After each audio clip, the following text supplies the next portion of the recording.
She wasn't supposed to be here. The woman trembling in the snow, silk dress shredded, face pale as death, wasn't the widow Marcus Boone paid good money to marry. She was a liar. He could see it in every careful word, every desperate glance toward the darkening tree line. But when her eyes met his, something stopped him cold. Not pity, not kindness. Recognition, the look of someone who'd already decided death was coming, just didn't know which direction it would strike from first. Stay with me until the end of this story. Hit that like button and drop a comment with your city. I want to see how far this tale travels. The Stagecoach arrived 2 hours late, which in January meant Marcus Boone spent most of the afternoon standing in snow that came past his knees, watching his breath turn to ice crystals in the air. The other men from Redemption had given up and gone back to the saloon after the first hour. Not Marcus. He'd paid 3 months' wages to bring a woman out here. He'd wait. The town sat wedged between two mountains like something forgotten by civilization and left to freeze. It wasn't much, a dozen buildings, most of them leaning, half buried in snowdrifts that wouldn't melt until May. The people who stayed did so because they had nowhere else to go, or because they'd found enough silver in the mountains to make the suffering worthwhile. Marcus was neither. He stayed because he liked the quiet, liked that nobody asked questions, liked that the wilderness didn't give a damn about a man's past as long as he could survive its present. The stagecoach rattled into view around the bend, horses straining, driver cursing. Marcus straightened, brushed snow off his coat. He was a big man, broad through the shoulders, with a face that had forgotten how to smile sometime around his 20th winter. Scars marked his hands, his knuckles permanently swollen from too many fights in too many places he'd rather not remember. The coach stopped. The driver, a man named Garrett, who'd been running this route for 15 years, didn't look at Marcus as he climbed down, just shook his head slightly, which wasn't a good sign. "She's inside," Garrett said, voice flat. "Paid full fare from Denver. Wouldn't say much." Marcus moved to the door. Through the frost-covered window, he could make out a shape. Small, still. He opened the door. The woman who looked back at him was wrong in every possible way. Mrs. Catherine Wells, the widow he'd been corresponding with through the matrimonial service, was supposed to be 42, sturdy, experienced with hard living. She'd worked a homestead in Kansas for 20 years before her husband died. Her letters had been practical, blunt. She'd made it clear she wasn't looking for romance, just partnership, survival. This woman was maybe 25, thin enough that her collarbone jutted sharp beneath skin so pale it looked translucent. Her dress, what was left of it, had once been expensive. Silk, probably. The kind of thing you wore to fancy dinners in cities where people had money to waste. Now it was torn, mud-stained, the hem in tatters. Her hands were the worst part. Soft. Unmarked except for fresh cuts and bruises that looked a few days old. She'd never worked a day in her life. "Mr. Boone?" Her voice shook. Not from cold, from fear. Marcus didn't move. "Who are you?" She swallowed. "Catherine Wells, you're intended." "Try again." Her eyes darted past him to the town, to the mountains, to anywhere but his face. "I don't understand. Catherine Wells is 42, Marcus said quietly. Widowed 20 years, knows how to shoot, skin game, and survive winter without help. You're none of those things." The woman's mouth opened, closed. She was a terrible liar. Everything about her screamed desperation. The way she gripped her small traveling bag like it was the only thing keeping her upright, the tremor in her jaw, the barely controlled panic in her eyes. "I can explain," she started. "Don't care about explanations." Marcus stepped back from the coach. "Garrett, take her back to Denver." "No!" She lunged forward, grabbing the doorframe. "Please, I can't go back." "Not my problem. I'll die." "Probably." Marcus turned away. Behind him, he heard her scramble out of the coach, heard her boots hit the snow-packed ground, and immediately slip. She caught herself against the coach wheel, breathing hard. "Mr. Boone," her voice had changed, still afraid but steadier. "I know I'm not what you expected. I know I lied, but I'm here and I paid, and the agreement was agreement's void when one party commits fraud. Then I'll work." She moved around the coach to face him, and Marcus saw she was shaking so hard her teeth chattered. "Whatever you need. I'll learn. I won't complain." Marcus looked at her, really looked. At the expensive boots that were completely unsuited for snow, at the way she held herself like someone who'd been taught posture mattered more than strength, at the fading bruise on her left cheekbone that she'd tried to hide with powder. "You run from something or toward something?" he asked. She hesitated. "From? What? Does it matter? If it's following you, yeah." The woman's expression flickered. Just for a second, something raw and terrified crossed her face before she locked it down. "Nothing's following me." Another lie. Marcus could smell violence on her the way he could smell a storm building in the mountains. Someone had hurt her. Recently. And whoever it was had the kind of reach that made a woman this soft, this clearly unprepared, run to the edge of civilization and beyond. "Garrett," Marcus said, not taking his eyes off her. "Storm coming? Hour, maybe 2. The driver was already unhitching the horses.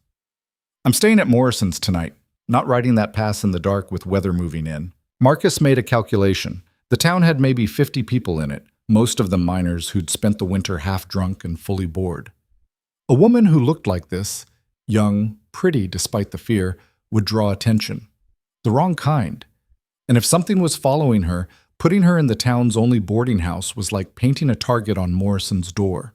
His cabin was 3 hours into the mountains on a good day. In snow, with this woman who probably couldn't walk a mile without stopping, it would take until well past dark. But it was defensible, isolated. If trouble came, it would come to him, not to people who hadn't asked for it. "You can handle a rifle?" Marcus asked. She blinked. Yes, a little." "How little?" "I've shot clay pigeons. At a country club." Marcus almost laughed. "That'll get you killed out here. Then teach me." She straightened, and there was something in her eyes now besides fear. Determination, maybe. Or just the desperation of someone with no other options. "You need a partner. I need to disappear. This seems mutually beneficial. Disappearing and surviving aren't the same thing. I'm a fast learner." "You better be." Marcus grabbed her bag from the coach. It was heavier than it looked, and slung it over his shoulder. "We leave now. We might beat the storm. Might not. Either way, you keep up, or you get left behind. Clear?" She nodded. "Say it." "Clear." Marcus started walking. Behind him, he heard her stumble, catch herself, start moving. He didn't slow down. If she couldn't handle the walk to the cabin, she'd never handle what came after. They made it maybe 30 feet before she spoke again. "Aren't you going to ask my real name?" "No." "Why not?" "Because I don't care." Marcus kept his eyes forward. "Whatever you're running from, it doesn't matter up here. You pull your weight, you survive. You don't, you die. Your name doesn't change that." She was quiet for several steps. Then, "What should I call you?" "Boone. Not Mr. Boone. Just Boone. And you'll call me—" "Nothing, unless I need something." He glanced back. She was already falling behind, struggling through snow that came to her knees. "Move faster." She tried. He'd give her that. For someone who'd probably never walked more than a few blocks in her life, she pushed hard. But the town's edge was barely out of sight when she slipped, went down hard, and didn't get back up right away. Marcus stopped, waited. She struggled to her feet, face red, breath coming in gasps. "I'm sorry." "Don't apologize. Fix it." "I'm trying." "Try harder." Marcus turned and kept walking. Behind him, he heard her make a sound. Frustration, maybe anger. Good. Fear wouldn't keep her alive. Anger might. The sky was darkening fast, clouds rolling over the peaks like a gray avalanche. Marcus increased his pace. The woman, whoever she was, kept up better than he expected. She didn't complain, didn't ask him to slow down, just pushed through the snow with grim determination. They were an hour into the mountains when the first flakes started falling. How much farther? She had to raise her voice over the wind. 2 hours. In this? In this 3, maybe 4. He heard her sharp intake of breath, but she didn't argue, just lowered her head and kept moving. The trail, such as it was, climbed steep through pine forest so thick the snow only came through in patches. Marcus knew every turn, every fallen log, every place where the ground dropped away to nothing. He moved on instinct, barely thinking about it. The woman behind him wasn't so lucky. He heard her fall twice more, heard the muffled curses she tried to hide. When he glanced back the third time, she was bleeding, a cut above her eye where she'd hit a branch. "You need to stop?" he asked. "No." She wiped blood from her face with her sleeve, smearing it. "Keep going." Marcus almost respected her for it. Almost. The storm hit hard just as they cleared the tree line. Wind screamed across open ground, driving snow horizontal, temperature dropping so fast Marcus felt his exposed skin go numb. He pulled his scarf up, kept moving. "Boone!" The woman's voice was barely audible. "I can't see." He stopped, turned. She was maybe 10 feet behind him, arms wrapped around herself, completely disoriented.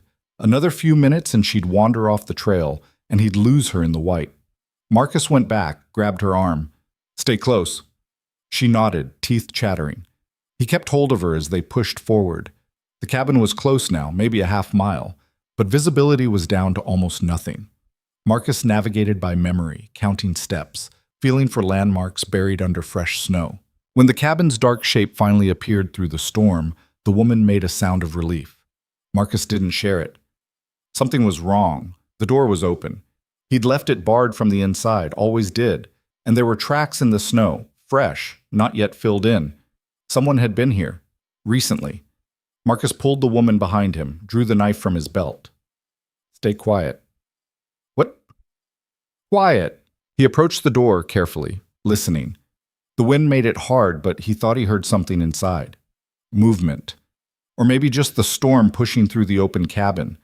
Marcus kicked the door wider, stepped inside fast, empty. But someone had been here. His supplies were disturbed, his bedding pulled apart. They'd been looking for something or someone. "Oh God." The woman was in the doorway, staring at the ransacked cabin.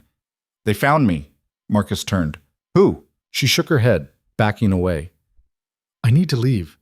I need to." "Nobody's going anywhere in this storm." Marcus moved to the door, scanned the white outside. The tracks led away to the west, already filling with snow. Whoever it was, they were gone. "How many are looking for you?" "I don't know." "Guess." "I don't." She stopped, wrapped her arms around herself. "A lot. Money. There's money." "Bounty?" She nodded. Marcus swore. "How much?" $5,000. He stared at her. 5,000 was enough to bring every desperate man in Colorado up this mountain, enough to make people brave who should know better. "Who are you?" he asked. The woman looked at him with eyes that had given up on lying. "Someone worth more dead than alive." Before Marcus could respond, something thudded against the cabin's north wall. Then again, harder. Not the wind. Something solid. "Get down," Marcus said. The woman dropped. The window exploded inward, glass and snow and a man's arm reaching through, grabbing for the door latch. Marcus moved. He crossed the cabin in 2 steps, grabbed the arm, and yanked hard. The man outside screamed as his shoulder hit the window frame. Marcus didn't let go, just pulled his knife and slammed it down through the man's hand, pinning it to the wooden sill. The screaming got louder. "How many?" Marcus asked quietly. The man just screamed. Marcus twisted the knife. "How many?" "3." The man was crying now. "3 of us, please." Marcus pulled the knife free, and the arm disappeared back through the window. Outside he heard running, heard voices shouting over the wind. He turned to the woman. She was still on the floor, staring at him with an expression somewhere between horror and understanding. "Can you shoot?" Marcus asked. "You asked me that already." "Can you shoot a person?" She hesitated, then nodded. "We'll see." Marcus grabbed his rifle from where it leaned against the wall, tossed it to her. She caught it awkwardly, but held on. "2 rounds in the chamber. Don't waste them."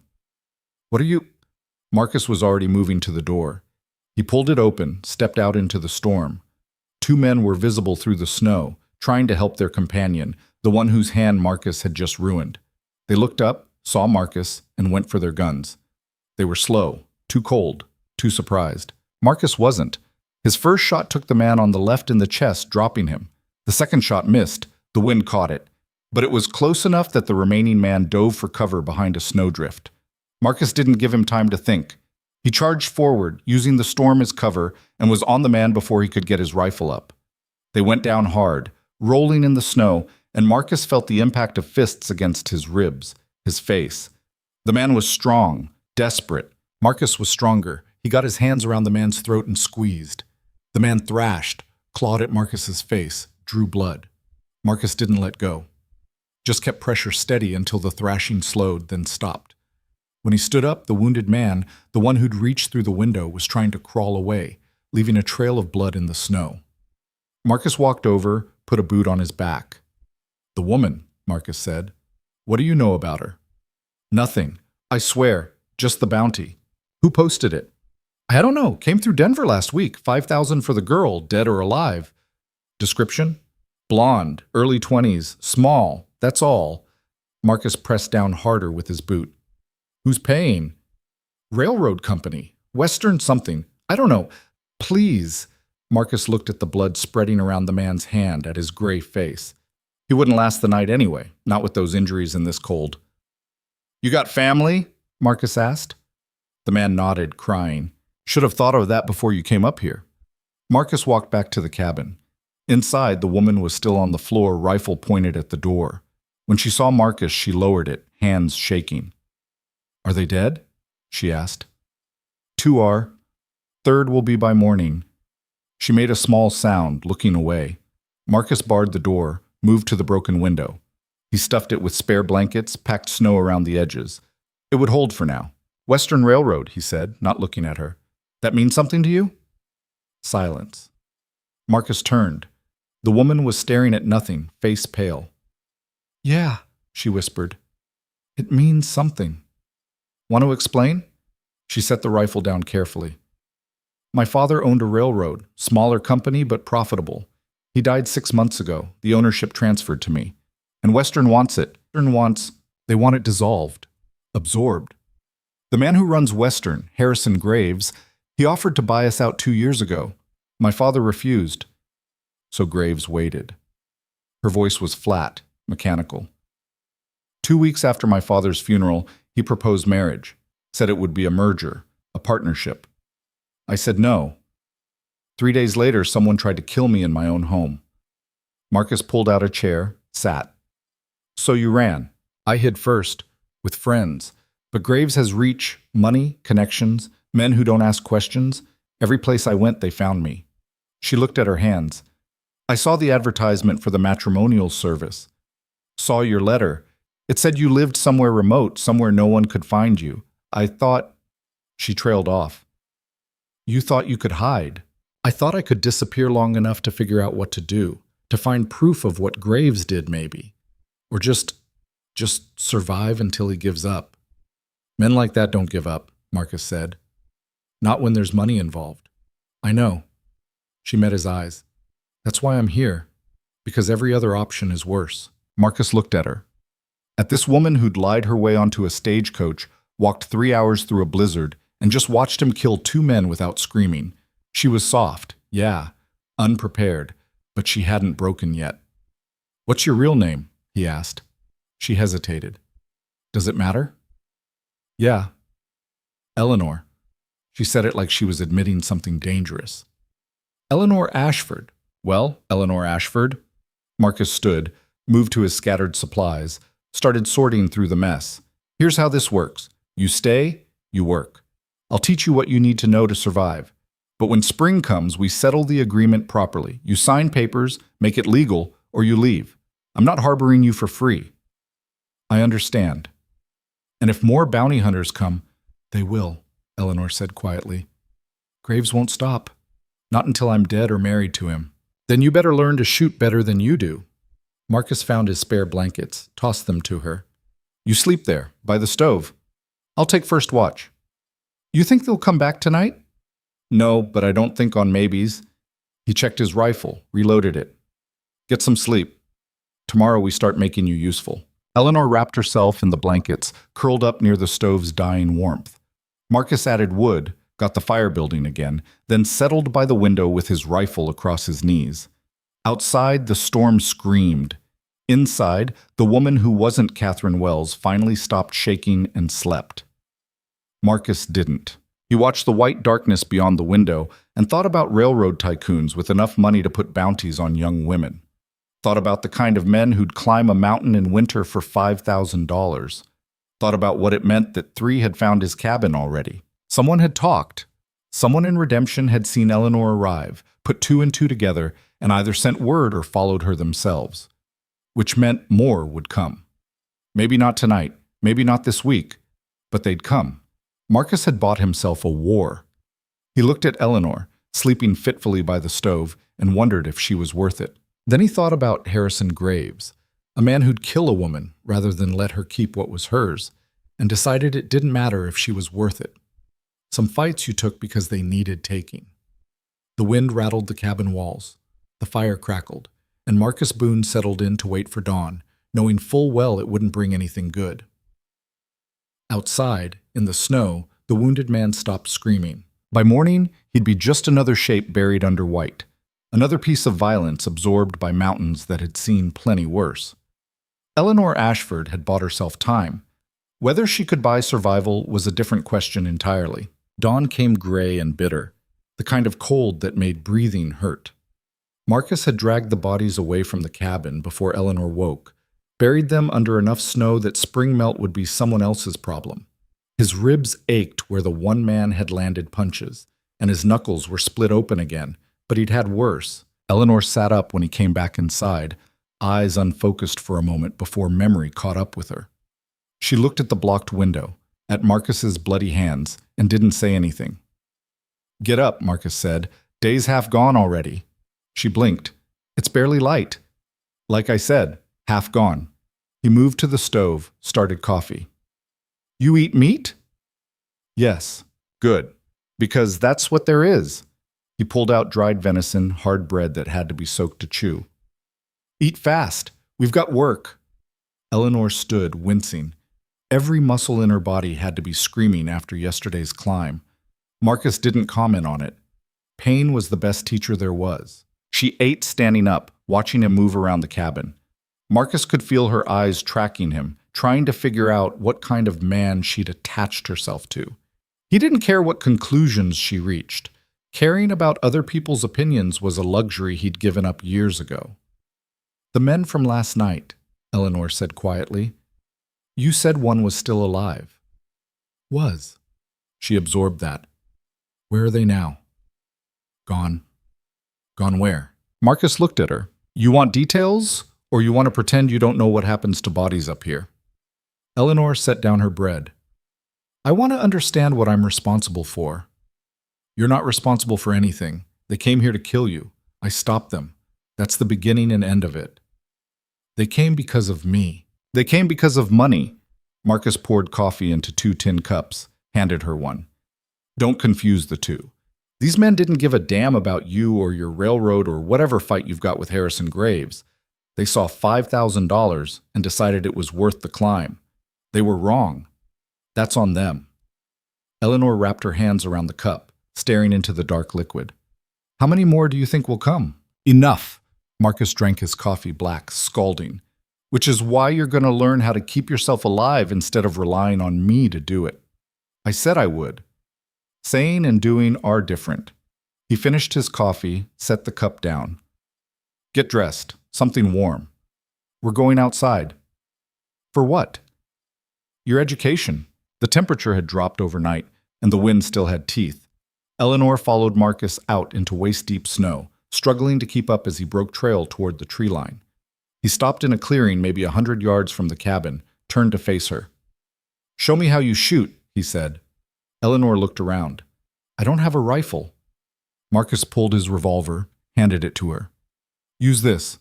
She took it carefully, like it might explode. "What am I shooting at?" "That tree." Marcus pointed to a pine about 30 feet away, marked with an old blaze. "Center mass." Eleanor raised the gun, both hands wrapped around it the way someone had taught her at some fancy shooting club. Her stance was all wrong. Weight too far forward, elbows locked. She sighted down the barrel for what felt like a full minute, then pulled the trigger. The shot went wide, hitting snow. "Again," Marcus said. She fired 4 more times. 2 missed completely. 1 hit the tree about 2 feet left of the mark. The last one clipped bark off the edge. Marcus took the gun back, reloaded. "You shoot like someone who's never been scared." "I was taught." You were taught sport shooting. Targets that don't move, don't shoot back, don't want you dead. He raised the revolver, fired once. The bullet punched through the center of the blaze. This isn't sport. You don't get time to aim. You don't get second chances. You see threat, you shoot, you move. That's it. I understand. No, you don't. Marcus handed the gun back. But you will. Again. They spent 2 hours in the clearing. Marcus made her shoot until her hand shook from cold and recoil, until she stopped trying to aim and started trusting instinct. She got better, but not good. Not even close to good. Enough, Marcus finally said. You're just wasting ammunition now. Eleanor lowered the gun, breathing hard. I'm sorry. Stop apologizing. It doesn't fix anything. Marcus started back toward the cabin. Tomorrow we do it again. And the day after. And the day after that until you can hit what you're aiming at. How long did it take you? Eleanor asked. Marcus stopped walking. To learn to shoot? To stop being afraid when you pulled the trigger. He looked at her, this woman who'd watched him kill 2 men and then slept 6 feet away from him without screaming. I've never stopped being afraid. I just got better at shooting anyway. They walked back in silence. The sun was higher now, but it didn't warm anything. This kind of cold was bone deep, the kind that killed if you didn't respect it. Inside the cabin, Marcus started teaching her the things that mattered. How to keep the fire going without wasting wood. How to melt snow for water without getting yourself sick. How to recognize frostbite before it took fingers. None of it was glamorous. All of it could mean the difference between living and dying. Eleanor listened, tried, failed, tried again. She burned herself on the stove reaching for a pot, cut her hand on kindling, spilled half a bucket of water because she didn't account for ice on the handle. Marcus watched her struggle and didn't help unless she was about to seriously hurt herself. Why aren't you showing me? She asked after the 3rd time she failed to properly bank the fire. I am showing you, by letting you fail. Marcus added a log she'd placed wrong. You remember what hurts. Words just disappear.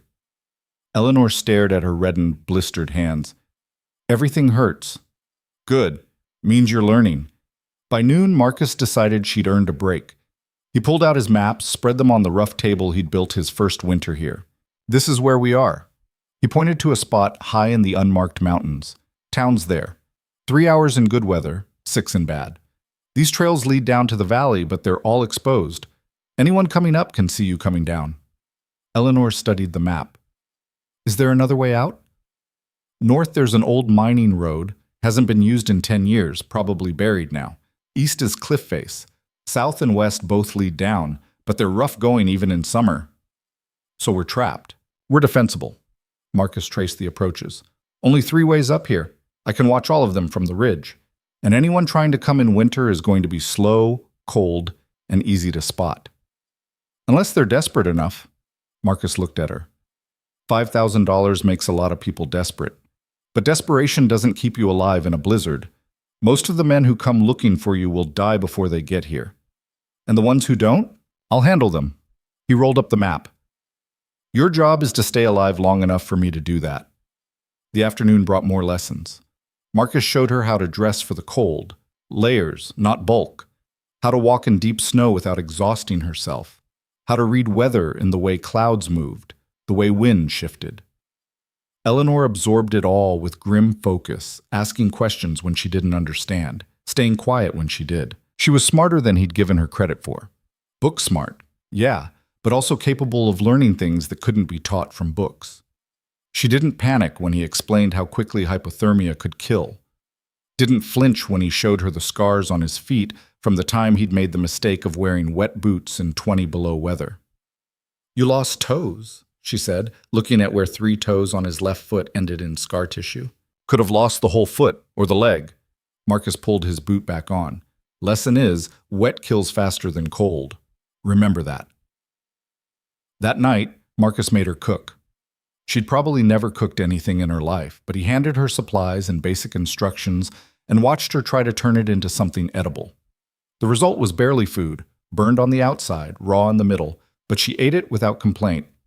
Tomorrow you'll do better, Marcus said. How do you know? Because you have to. Eleanor cleaned the dishes in melted snow, moving slow, exhausted. When she finally settled by the stove, wrapped in blankets, she looked half dead. Boone, she said quietly. Yeah. Why are you helping me? Marcus was quiet for a long moment, watching the fire. I'm not helping you. I'm keeping my end of an agreement. The agreement was void. You said so yourself. I changed my mind. Why? He looked at her. Because men like Harrison Graves shouldn't get to win just because they have money, and women shouldn't have to die for saying no. Eleanor's eyes filled with something that might have been tears, but she blinked them back. Thank you. Don't thank me yet. We're a long way from spring. The days fell into a brutal rhythm. Every morning before dawn, Marcus woke her and took her into the cold. Shooting practice first, always shooting, until the revolver felt natural in her hands, until she stopped hesitating before pulling the trigger, then whatever else she needed to learn that day. He taught her to move quietly through snow, to recognize tracks, deer, elk, wolf, bear, and the most dangerous track of all, human. He showed her which trees provided shelter, which ones dropped branches in wind, which ones burned hot, and which ones just made smoke. Eleanor learned, slowly at first, making mistakes that would have killed her if Marcus hadn't been there. But she learned. A week in, she shot a rabbit. Not a clean kill, the shot hit low, and the animal screamed until Marcus put it out of its misery. But she'd done it. That night she skinned it herself, hands shaking, trying not to vomit. Marcus didn't help, just watched as she cut and peeled and tried to remember his instructions. The meat was tough, badly butchered. They ate it anyway. Better, Marcus said. Eleanor looked at her bloody hands. I killed something. Yeah, and tomorrow you'll kill something else. And the day after that. That's how survival works. Doesn't it bother you? Killing? Marcus tossed a bone into the fire. Everything dies. Animals, people, everything. What bothers me is waste. You kill something, you use it. You don't let it die for nothing. What about the men who came here? What about them? Was that waste? Marcus met her eyes. They came here to murder a woman for money. Their dying kept you alive. That's not waste. That's justice. Eleanor didn't argue, but something changed in her expression. Like she was seeing him clearly for the first time and wasn't sure what she was looking at. 2 weeks after she'd arrived, Marcus woke to find her already up, fire going, coffee made. She'd even managed to cook something that resembled breakfast without burning it. You're learning, he said. I'm trying. Eleanor handed him coffee. I was thinking about what you said, about the trails being watched. What about them? If someone's coming, we need to know before they get here. Early warning. Marcus nodded. Already thought of that. I check the approaches every other day. What if we set traps? He looked at her, surprised. What kind of traps? I don't know. I've never set a trap. But if someone's coming in the dark or the snow and they trigger something that makes noise, we'd hear them coming. It wasn't a bad idea. Marcus had relied on his own vigilance for years, but 2 sets of eyes and ears were better than 1. We'll work on it, he said, after shooting practice. That morning, Eleanor hit 3 targets out of 5. Not perfect, but good enough that Marcus didn't immediately tell her to go again. You're getting faster, he said. I'm getting less afraid of the noise. Same thing. Marcus reloaded the revolver. Fear makes you slow. Slow gets you killed. They spent the afternoon setting up early warning systems. Simple things. Bells attached to fishing lines strung across the main trails. Stacks of loose rocks balanced where someone climbing in the dark might knock them over. Nothing that would stop an attack, but enough to buy them seconds of warning. It was while they were working on the north approach that Eleanor asked the question Marcus had been waiting for. What happens when Graves sends more than 3 men? Marcus wedged a rock into place. We deal with it. How? Same as we dealt with the first 3. You can't fight an army. Can't run from one either. Marcus tested the rock pile. Graves wants you dead because you're worth something alive. He'll send men, but he won't come himself. Men are expendable. His reputation isn't. So we wait? We prepare. When they come, we're ready. And if we're not ready enough? Marcus looked at her. Then we die. But we die fighting, which is better than most people get. Eleanor was quiet for a moment. You really believe that? I know that. I've seen enough death to know the difference between dying on your knees and dying on your feet. He started back down the trail. Come on, we're losing light. That night, a storm hit. Not as bad as the one the night Eleanor arrived, but bad enough. Wind hammered the cabin and snow piled up against the walls. They burned through more wood than Marcus liked, keeping the fire hot enough to stave off the worst of the cold. Eleanor sat close to the stove, wrapped in every blanket they had, and Marcus saw her shivering. "You're still cold," he said. "I'm fine." "You're lying." Marcus pulled one of his own coats down, tossed it to her. "Put that on." She did, disappearing inside the bulk of it. "Won't you need this?" "I've got another." He didn't, but he'd handled worse cold with less. "Get some sleep. Storm like this, we're not going anywhere tomorrow." Eleanor curled up, and within minutes she was asleep. Marcus sat by the window, watching snow obliterate the world outside, and thought about what came next. Harrison Graves was rich, connected, and ruthless. 3 men had already died trying to collect his bounty. More would come. Maybe a dozen, maybe 2 dozen. At some point, numbers would matter more than skill or preparation. Marcus had a choice to make. He could send Eleanor away, put her on a stage back to Denver, and let her become someone else's problem. Or he could keep her here, keep teaching her to survive, and accept that he'd chosen a side in a fight that wasn't his. He looked at her, sleeping by the fire, and realized the choice had already been made. Probably made it the moment he'd pulled her off that stagecoach instead of sending her back. Some decisions you made with your head, some you made with something deeper. The storm lasted 3 days. They were trapped inside with nothing to do but wait and try not to drive each other crazy. Marcus wasn't much for conversation, but Eleanor filled the silence with questions. Where was he from? How long had he been in the mountains? What made him decide to live alone? Marcus answered some, ignored others. He told her he'd grown up in Kentucky, worked on riverboats until a fight went wrong and he had to leave fast. He'd drifted west, tried mining, tried trapping, tried everything until he found this place and decided nowhere else was far enough from anything that mattered. He didn't tell her about the war or what came after. Some things didn't need saying. Eleanor shared more than he expected. She'd grown up in Philadelphia, daughter of a man who'd built a railroad from nothing. Her mother had died when she was 12, leaving her father to raise her the only way he knew how, by teaching her the business. "He didn't have sons," she said, "so he treated me like one. Taught me to read contracts, negotiate deals, understand numbers. I think he forgot I was supposed to care about dresses and parties instead." "You regret that?" Marcus asked. "No. I regret that it made men like Graves think they could control me." Eleanor stared at the fire. "My father's will was specific. Everything goes to me unless I marry. Then it transfers to my husband. Graves knew that.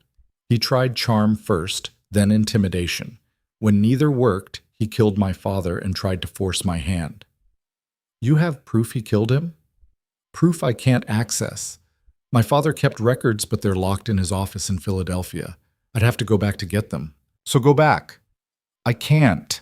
Graves has the building watched. I show my face in Philadelphia, I'm dead within the hour." Marcus nodded. "So, you're stuck." "I'm stuck," Eleanor agreed, "unless I can figure out another way. Or outlive him." She looked at Marcus. "Men like Graves don't just die. Everyone dies, just a question of when and how." The storm finally broke on the 4th morning. Marcus dug them out, cleared the door and the blocked window, and assessed the damage. They'd lost part of the roof overhang, and the woodpile was buried so deep it would take hours to excavate. "We're low on supplies," Marcus said, checking their stores. "Need to get down to Redemption before the next storm hits." Eleanor looked worried. "Is it safe?" "Safe as anywhere. Most people in town know better than to cross me. And if there's bounty hunters sniffing around, we'll know it." "How?"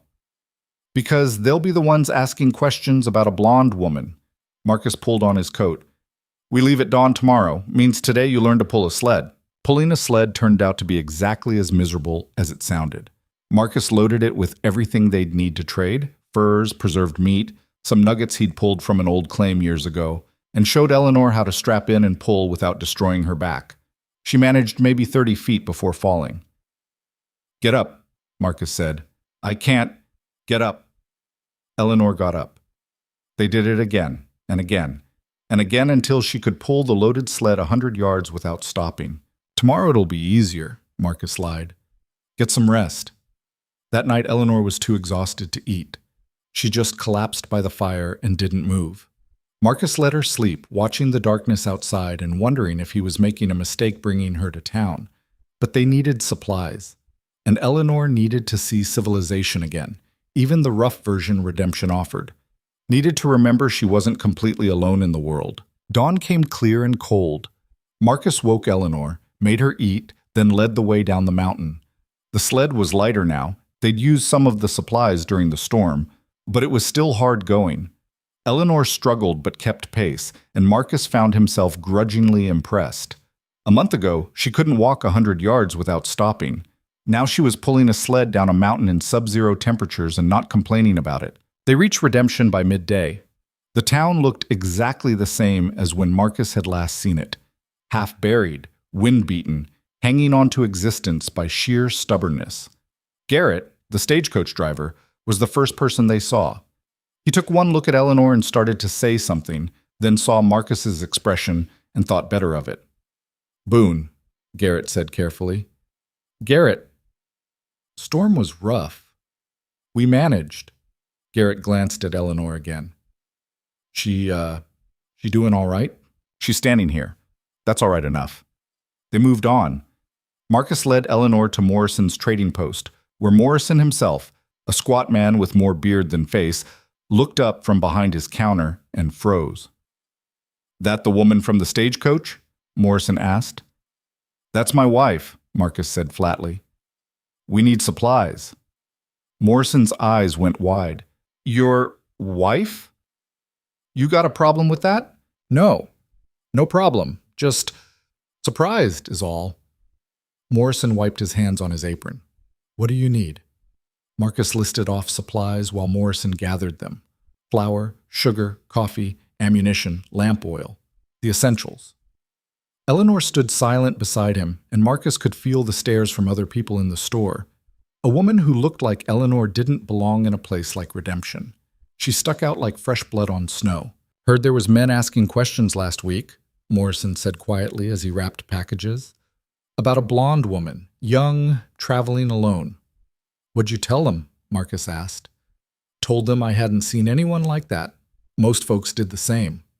Morrison met Marcus's eyes. "But there's talk about money. Lot of money. Talk's cheap. Not when it's $5,000. Morrison lowered his voice. "Boone, you know what you're doing? Always. This is different. This is—" "I know what it is." Marcus paid for the supplies, stacking everything into the sled. "Anything else I should know?" Morrison hesitated. "There's a man staying at the boarding house, came in 3 days ago, dressed too nice for this place, asking too many questions. Name's— Hold on." He pulled out a ledger. "Cyrus Kane." Marcus felt Eleanor stiffen beside him. "You know that name?" he asked her quietly. Eleanor's voice was barely a whisper. "He works for Graves. He's the one who killed my father." Marcus went very still. "You sure?" "I saw him. The night my father died, he was there." "Why didn't you tell me this before?" "Because I was hoping I was wrong, hoping I'd imagined it in the fear and the dark." Eleanor's hands were shaking. "But I didn't. That's him." Marcus looked at Morrison. "This Kane. Where's he now?" "Checked out this morning, said he was heading into the mountains to do some hunting." "Hunting?" Marcus felt something cold settle in his chest. "Which direction?" "Didn't say, but—" Morrison glanced at Eleanor, then back to Marcus. "There was 2 other men with him, hard-looking fellows, armed heavy." Marcus swore quietly. Kane wasn't looking for game. He was looking for Eleanor, and now he knew she was close. "We need to go," Marcus said. "Now?" "Now." They left the store fast, Marcus pulling the sled himself, Eleanor jogging to keep up. They made it maybe halfway out of town before Marcus heard the voice behind them. "Mr. Boone!" Marcus turned. A man stood in the street, tall, dressed in city clothes that had somehow stayed clean despite the mud and snow. Sharp features, dark eyes that missed nothing. Behind him, 2 men with rifles stood ready. Cyrus Kane. "I don't believe we've met," Kane said pleasantly. "But I'm looking for someone, and I think you might be able to help." "Can't help you," Marcus said. Kane's smile didn't reach his eyes. I haven't even told you who I'm looking for. Don't care. Even if there's money involved, substantial money, especially then, Marcus started walking again. She's with you, isn't she? Kane's voice cut through the cold air. Eleanor Ashford. I can see her from here, Mr. Boone. All this effort to hide her, and she's standing right beside you. Marcus stopped. Behind him, he heard Eleanor's sharp intake of breath. Walk away, Marcus said quietly, while you still can. Kane laughed. You're one man, Mr. Boone. I have resources you can't imagine. An army, if needed. What do you have? A cabin in the mountains? And a woman who doesn't know how to survive winter? Marcus turned slowly. His hand rested on the revolver at his belt, and Kane's men immediately raised their rifles. I've got experience killing men who threaten what's mine, Marcus said. That enough? The street had gone quiet. People ducked into buildings, cleared the line of fire. This was frontier justice about to happen, and nobody wanted to be in the middle of it. Kane's smile faded. Mr. Graves made Miss Ashford a generous offer. Marriage, security, a future. She chose to run instead. That was unwise. She chose to live, Eleanor said, stepping forward. Marcus tried to stop her, but she shook him off. My father built that railroad. It's mine, and I'd rather die than let Graves take it. That can be arranged, Kane said softly. Eleanor raised her chin. Then do it yourself, you coward, instead of sending men to do it for you. Kane's expression went flat. Careful, Miss Ashford. I've been patient with you, but patience has limits. So does mine. Eleanor's hand went to the knife Marcus had given her. You murdered my father. You burned my home. You've hunted me across half the country, and you think I'm afraid of you? You should be. Maybe I was. Not anymore. Kane studied her, then looked at Marcus. You've made her brave. Admirable, but ultimately pointless. Mr. Boone, I'm prepared to offer you compensation. $10,000 to walk away.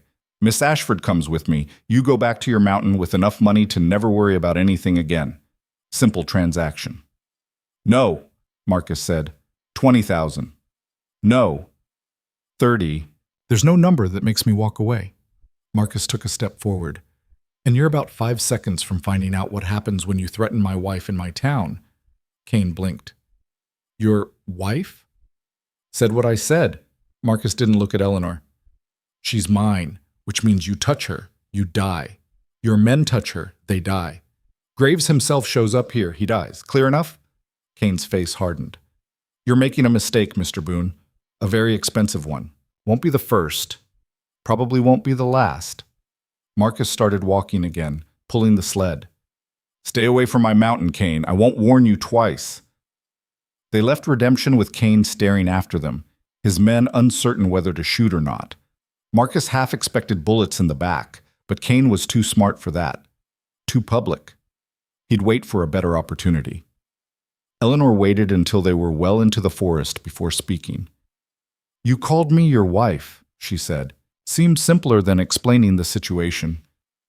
Was that all it was? Marcus kept walking. What else would it be?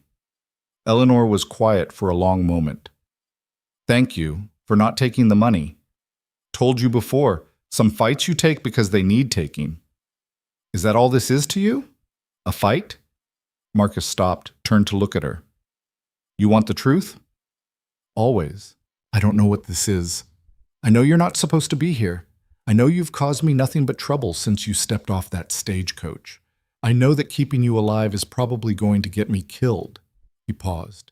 And I know I'd make the same choice again if I had to.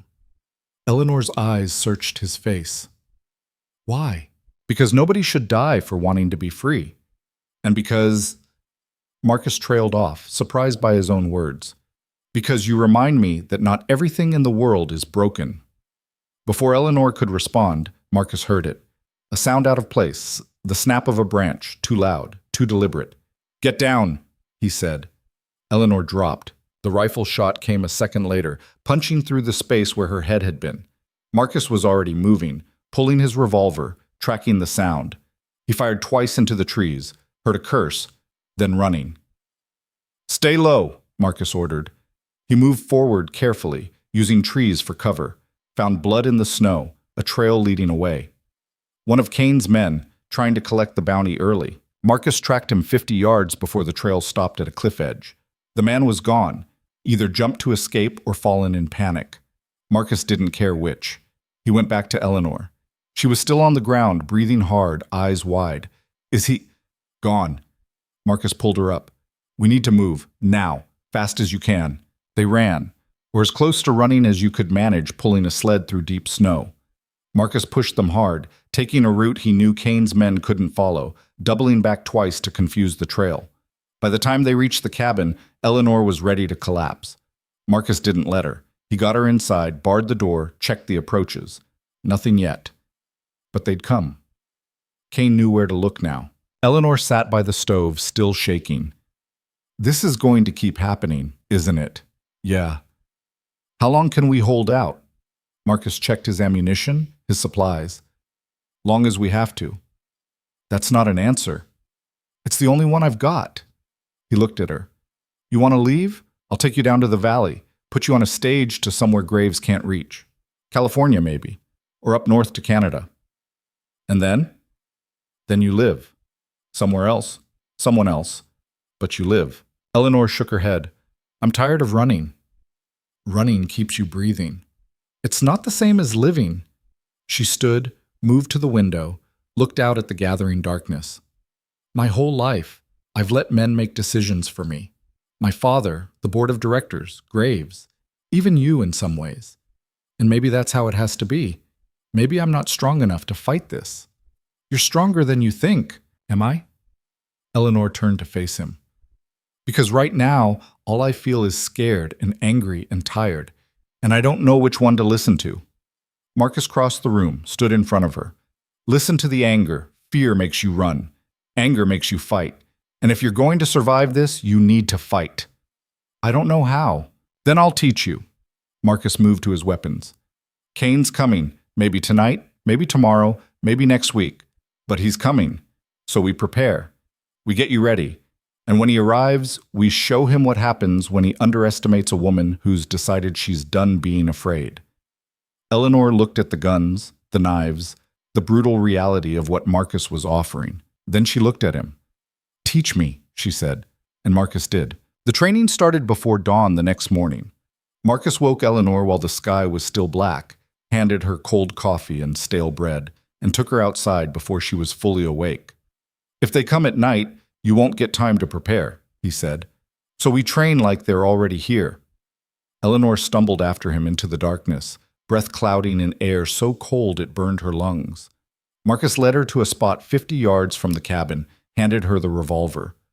Shoot, he said. At what? Anything. You've got 3 seconds to pick a target and fire. Eleanor raised the gun, squinting into the pre-dawn gloom. Everything looked the same, dark shapes, darker shadows. She fired at what might have been a tree trunk. Again, Marcus said. She fired twice more, hands already going numb.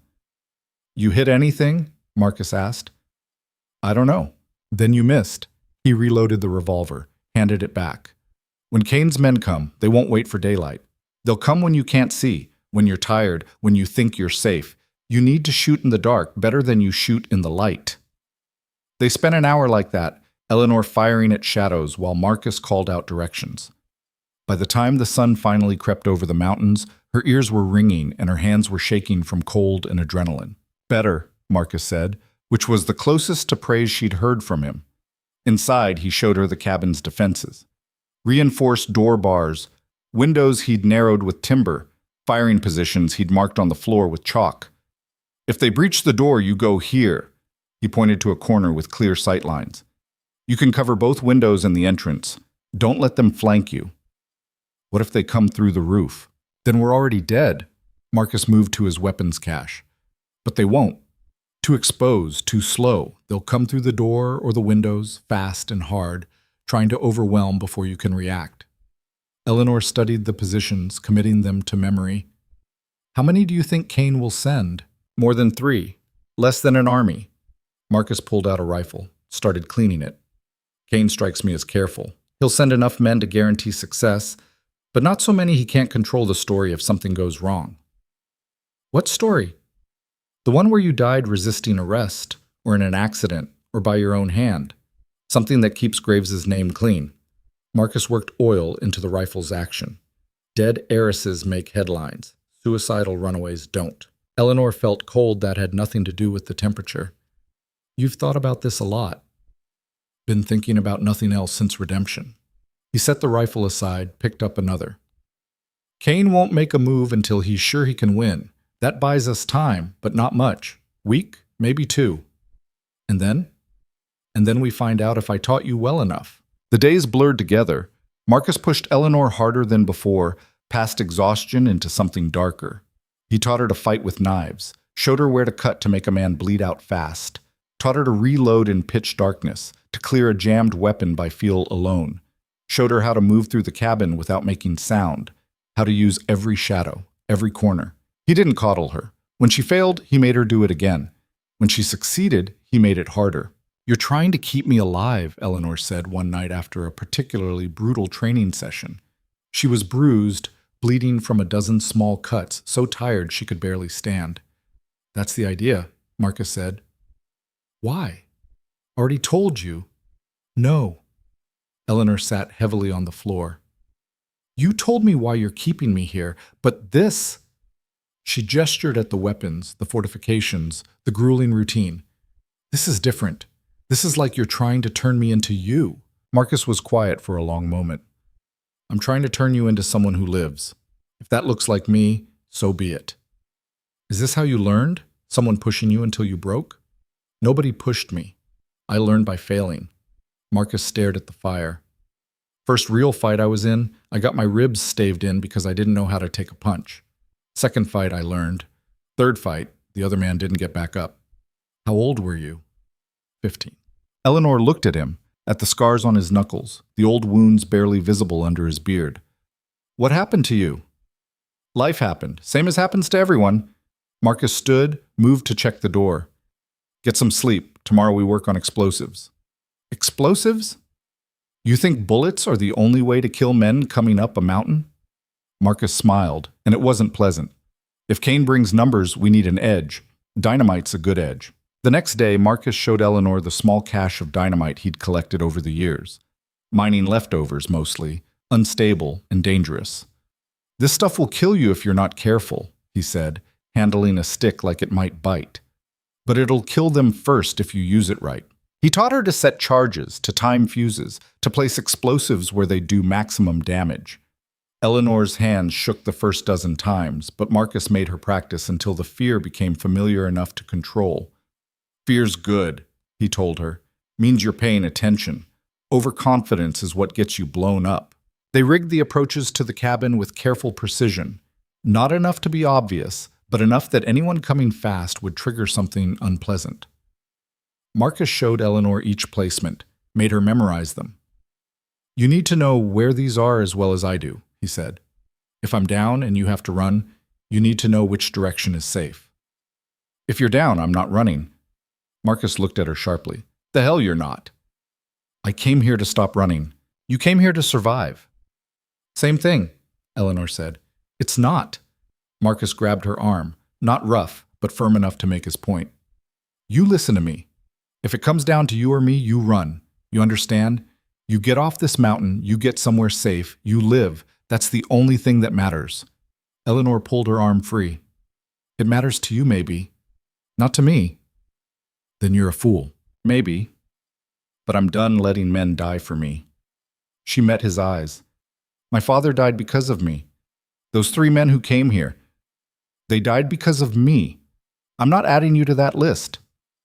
Those men died because they made bad choices, Marcus said flatly. Your father died because Harrison Graves is a murderer. None of that's on you. Feels like it is. Feelings don't change facts. Marcus turned back to the explosives. Now pay attention. This is the important part. A week passed. Then another. The cabin became a fortress, every approach trapped, every angle covered. Marcus drilled Eleanor relentlessly, waking her at random hours, staging mock attacks, forcing her to react under pressure. She got better, not just at shooting or fighting, but at thinking like someone who expected violence.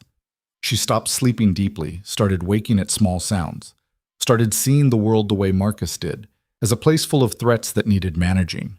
"You're different," Marcus said one morning after she'd successfully fought off his surprise attack, even managing to get a knife to his throat before he could disarm her.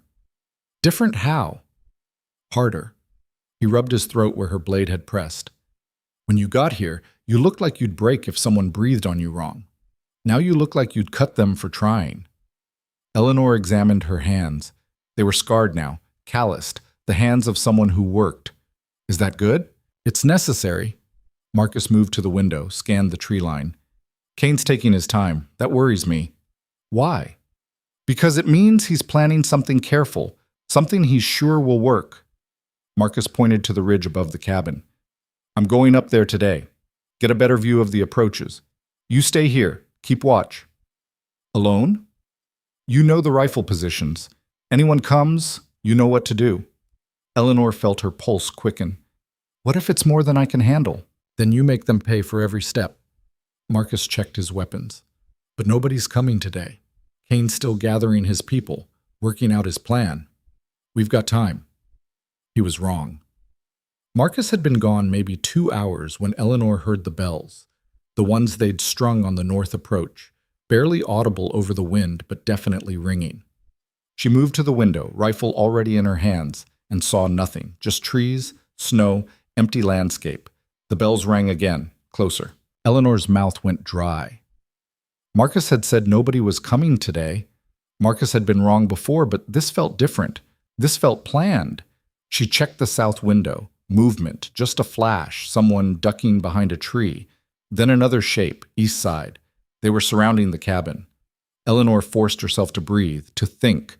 Marcus had prepared her for this. She knew what to do. She moved to the position he'd marked, the one with sight lines to both windows and the door, and waited. The first real test came when a voice called out, "Miss Ashford!" It wasn't Kane, someone else, younger. "We know you're alone in there. Mr. Boone's up on the ridge. We saw him leave. You can make this easy or hard, but it ends the same way." Eleanor didn't respond. Marcus had taught her that much. Never give away your position by talking. "We're coming in," the voice shouted. "You got one chance to walk out of there alive." Eleanor tightened her grip on the rifle. She could see shapes moving now. 3 of them, maybe 4. They were being careful, using cover, but they were definitely moving closer. The first one reached the door. Eleanor could hear him testing the bar, trying to force it. The wood held. Then glass shattered. The north window, someone throwing a rock through it to clear the way. Eleanor swung the rifle toward the sound, saw an arm reaching through to unlatch the shutter. She fired. The scream told her she'd hit something.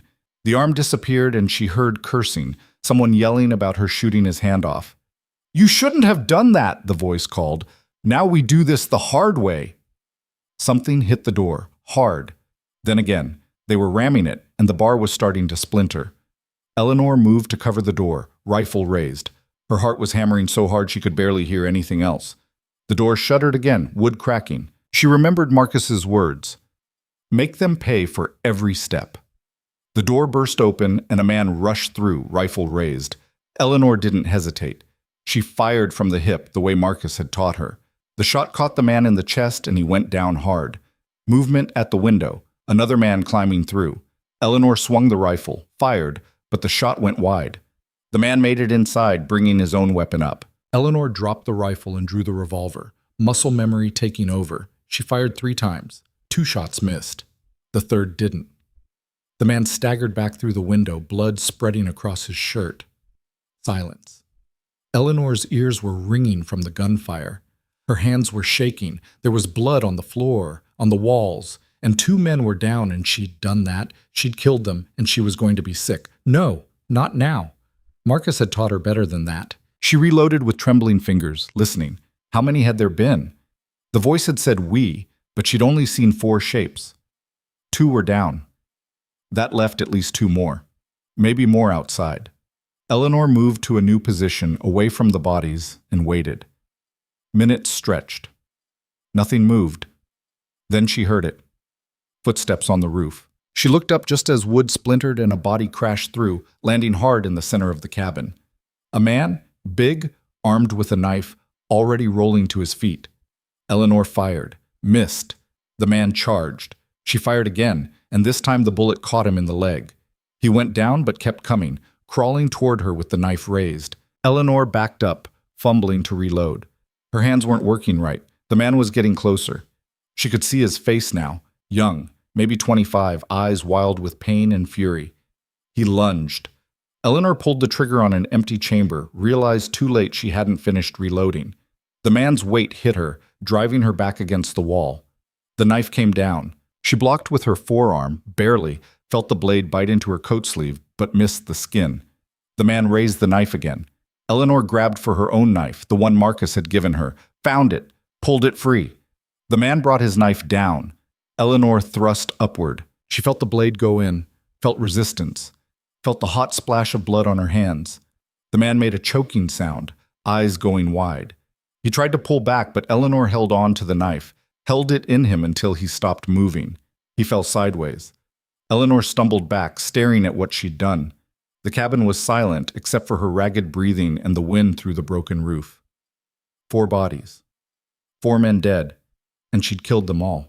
Eleanor sank to the floor, knife still in her hand, covered in blood that wasn't hers. She wanted to scream, wanted to cry, wanted to run outside and vomit until there was nothing left. Instead, she made herself stand, made herself check each body to make sure they were actually dead, made herself reload her weapons with hands that wouldn't stop shaking. Marcus had taught her well. She was checking the north window when she heard more bells. Different direction, west approach. No, not more. Please, not more. Eleanor raised the rifle, ready to start the whole terrible thing over again, when she heard Marcus's voice. "Eleanor, it's me! Don't shoot!" She lowered the rifle as Marcus appeared through the trees, running. He took in the broken door, the shattered window, and his face went hard. "What happened?" He was already inside, checking the bodies. "They came." Eleanor's voice sounded strange in her own ears. Flat, distant. 4 of them. They said they knew you were gone. They came for me. Marcus looked at her, really looked, taking in the blood on her clothes, the knife still in her hand, the barely controlled shock in her eyes. "You're hurt," he said. "No, it's not my blood." "Eleanor, I killed them." She looked at the bodies.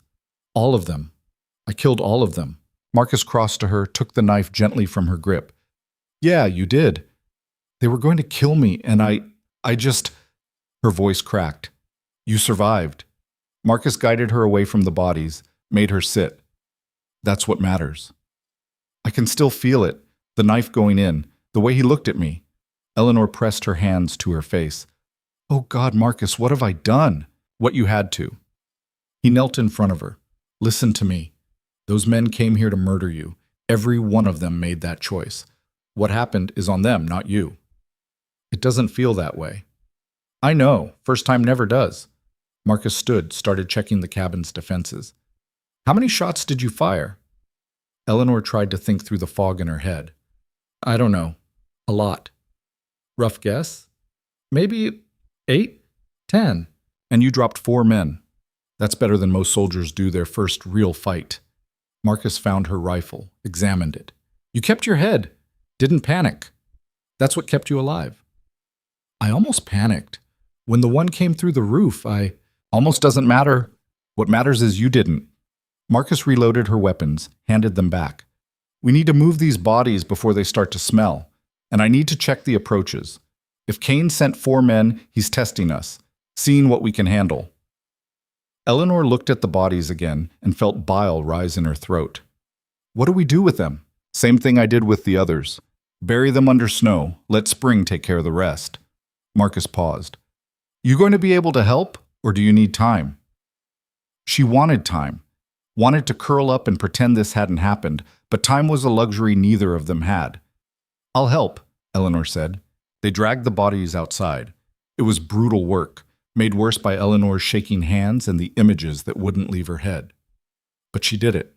One body at a time, pulled through snow that quickly turned red, buried in a drift that would hide them until melt. When it was done, Marcus built up the fire while Eleanor washed blood off her hands in melted snow. The water was freezing, but she scrubbed until her skin was raw. "You need to eat," Marcus said. "I'm not hungry." "Eat anyway." He made her choke down food she couldn't taste, made her drink water she didn't want. Then he sat across from her and waited. Kane was watching us, Marcus said finally. Probably has been for days. He saw me leave, saw his opening, and sent these men. Then he knows I'm alone, Eleanor said. He knows you were alone. Now he knows what happens when he underestimates you. Marcus leaned back. 4 men, Eleanor. You dropped 4 armed men by yourself. That's going to make him recalculate. Or send more next time. Probably. Marcus rubbed his face. I shouldn't have left you. That was... Don't! Eleanor cut him off. You couldn't have known, and I handled it. Barely, but I handled it. She looked at him. You trained me for this. It worked. Marcus met her eyes and saw something there that hadn't been before. Harder, colder. The look of someone who'd crossed a line and couldn't uncross it. Yeah, he said quietly. It worked. That night, Eleanor couldn't sleep. She lay by the fire, staring at the ceiling, seeing the man's face when her knife went into him. Seeing them all, the way they'd fallen, the sounds they'd made, the blood. You're thinking too much, Marcus said from his position by the window. Can't help it. Then think about something else. Think about spring. What you'll do when this is over. Will it ever be over? Everything ends eventually. Marcus shifted position. Kane's losing patience. These men were supposed to scare you into surrendering or kill you quiet. Neither happened. He'll escalate now. How many more do you think he'll send? All of them. Marcus looked at her. Whatever he's been holding back, it's coming. Soon. Eleanor sat up. Then we need to be ready. We are ready. No. She stood, moved to the window. Outside, snow had started falling again, covering the evidence of violence like it had never happened. We're defensive. We're waiting for him to make the next move. That's not ready. That's trapped. Marcus stood slowly. What are you suggesting? I'm suggesting we stop reacting and start acting. Eleanor turned to face him. Kane's in Redemption, right? Probably at the boarding house planning his next attack? Probably.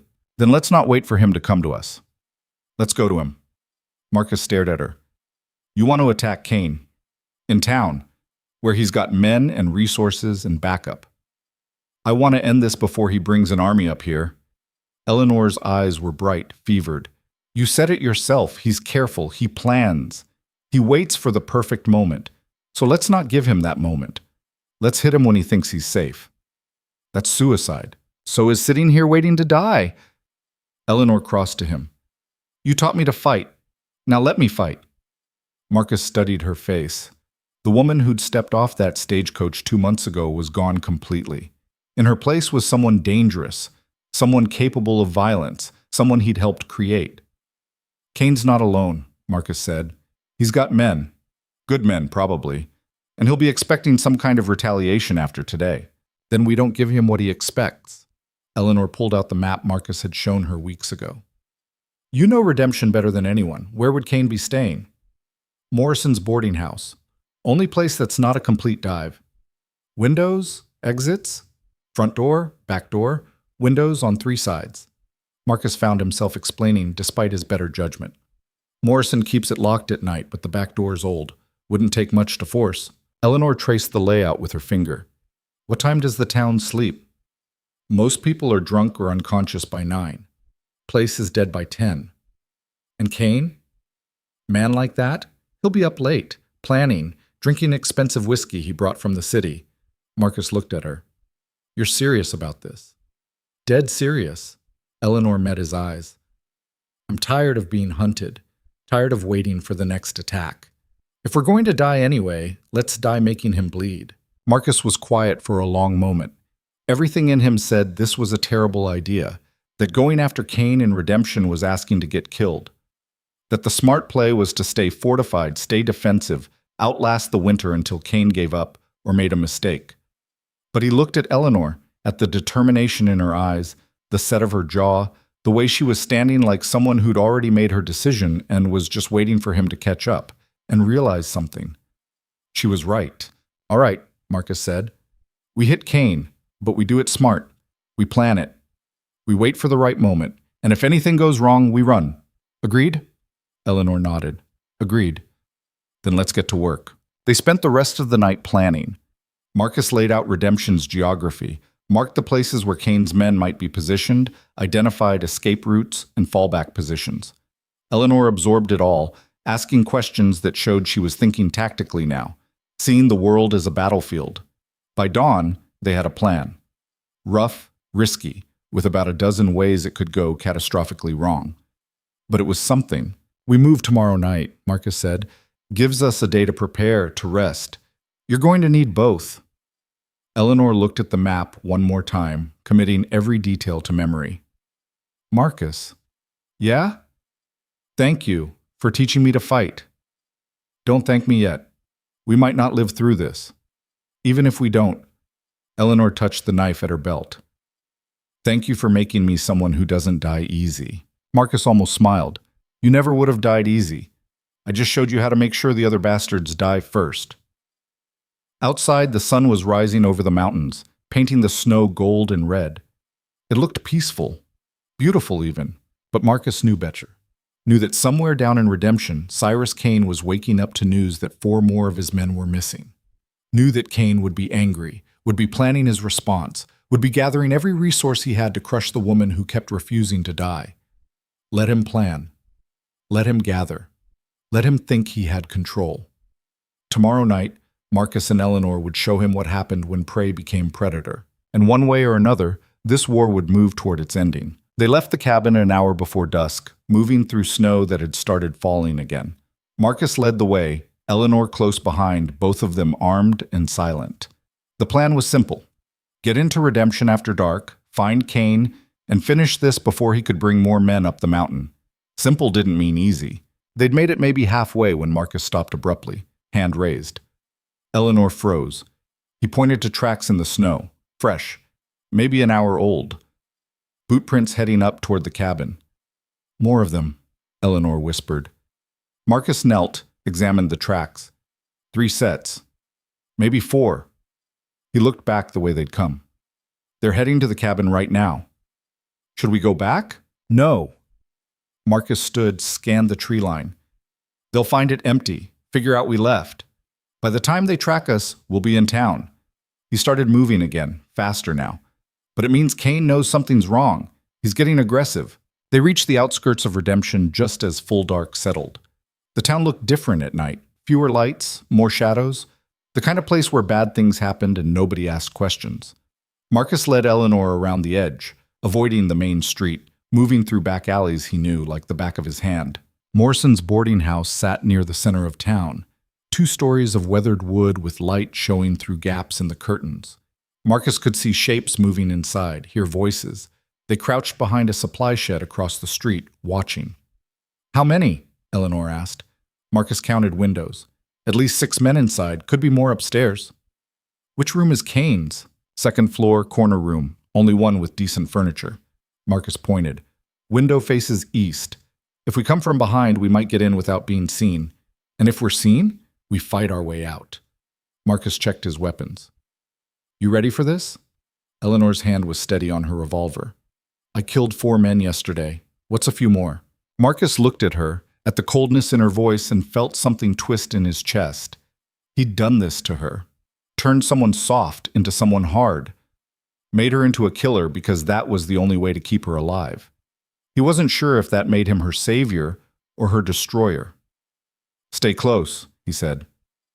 "And Eleanor, if this goes wrong, if I tell you to run, I won't. You will, because one of us needs to survive this, and I'm already dead inside. You're not yet." Before Eleanor could respond, the boarding house door opened and a man stepped out. Not Kane, one of his men, lighting a cigarette, scanning the street. Marcus pulled Eleanor deeper into shadow. They waited while the man smoked, stamped his feet against the cold, then went back inside. "We move now," Marcus said. "Back way, like we planned." They circled around to the rear of the building. The back door was exactly as Marcus remembered, old, weathered, with a lock that had probably stopped working years ago. He tested it gently. Unlocked. Inside was a narrow hallway, stairs leading up. Marcus could hear voices from the front room, smell tobacco and whiskey. He moved up the stairs one at a time, testing each board before putting his weight on it, Eleanor right behind him. The second-floor hallway was empty. 3 doors, all closed. Light showed under the corner room's door, and Marcus could hear someone moving inside. He looked at Eleanor, pointed to the door, then to himself. She nodded. Marcus tried the handle. Locked. He stepped back, raised his boot, and kicked hard.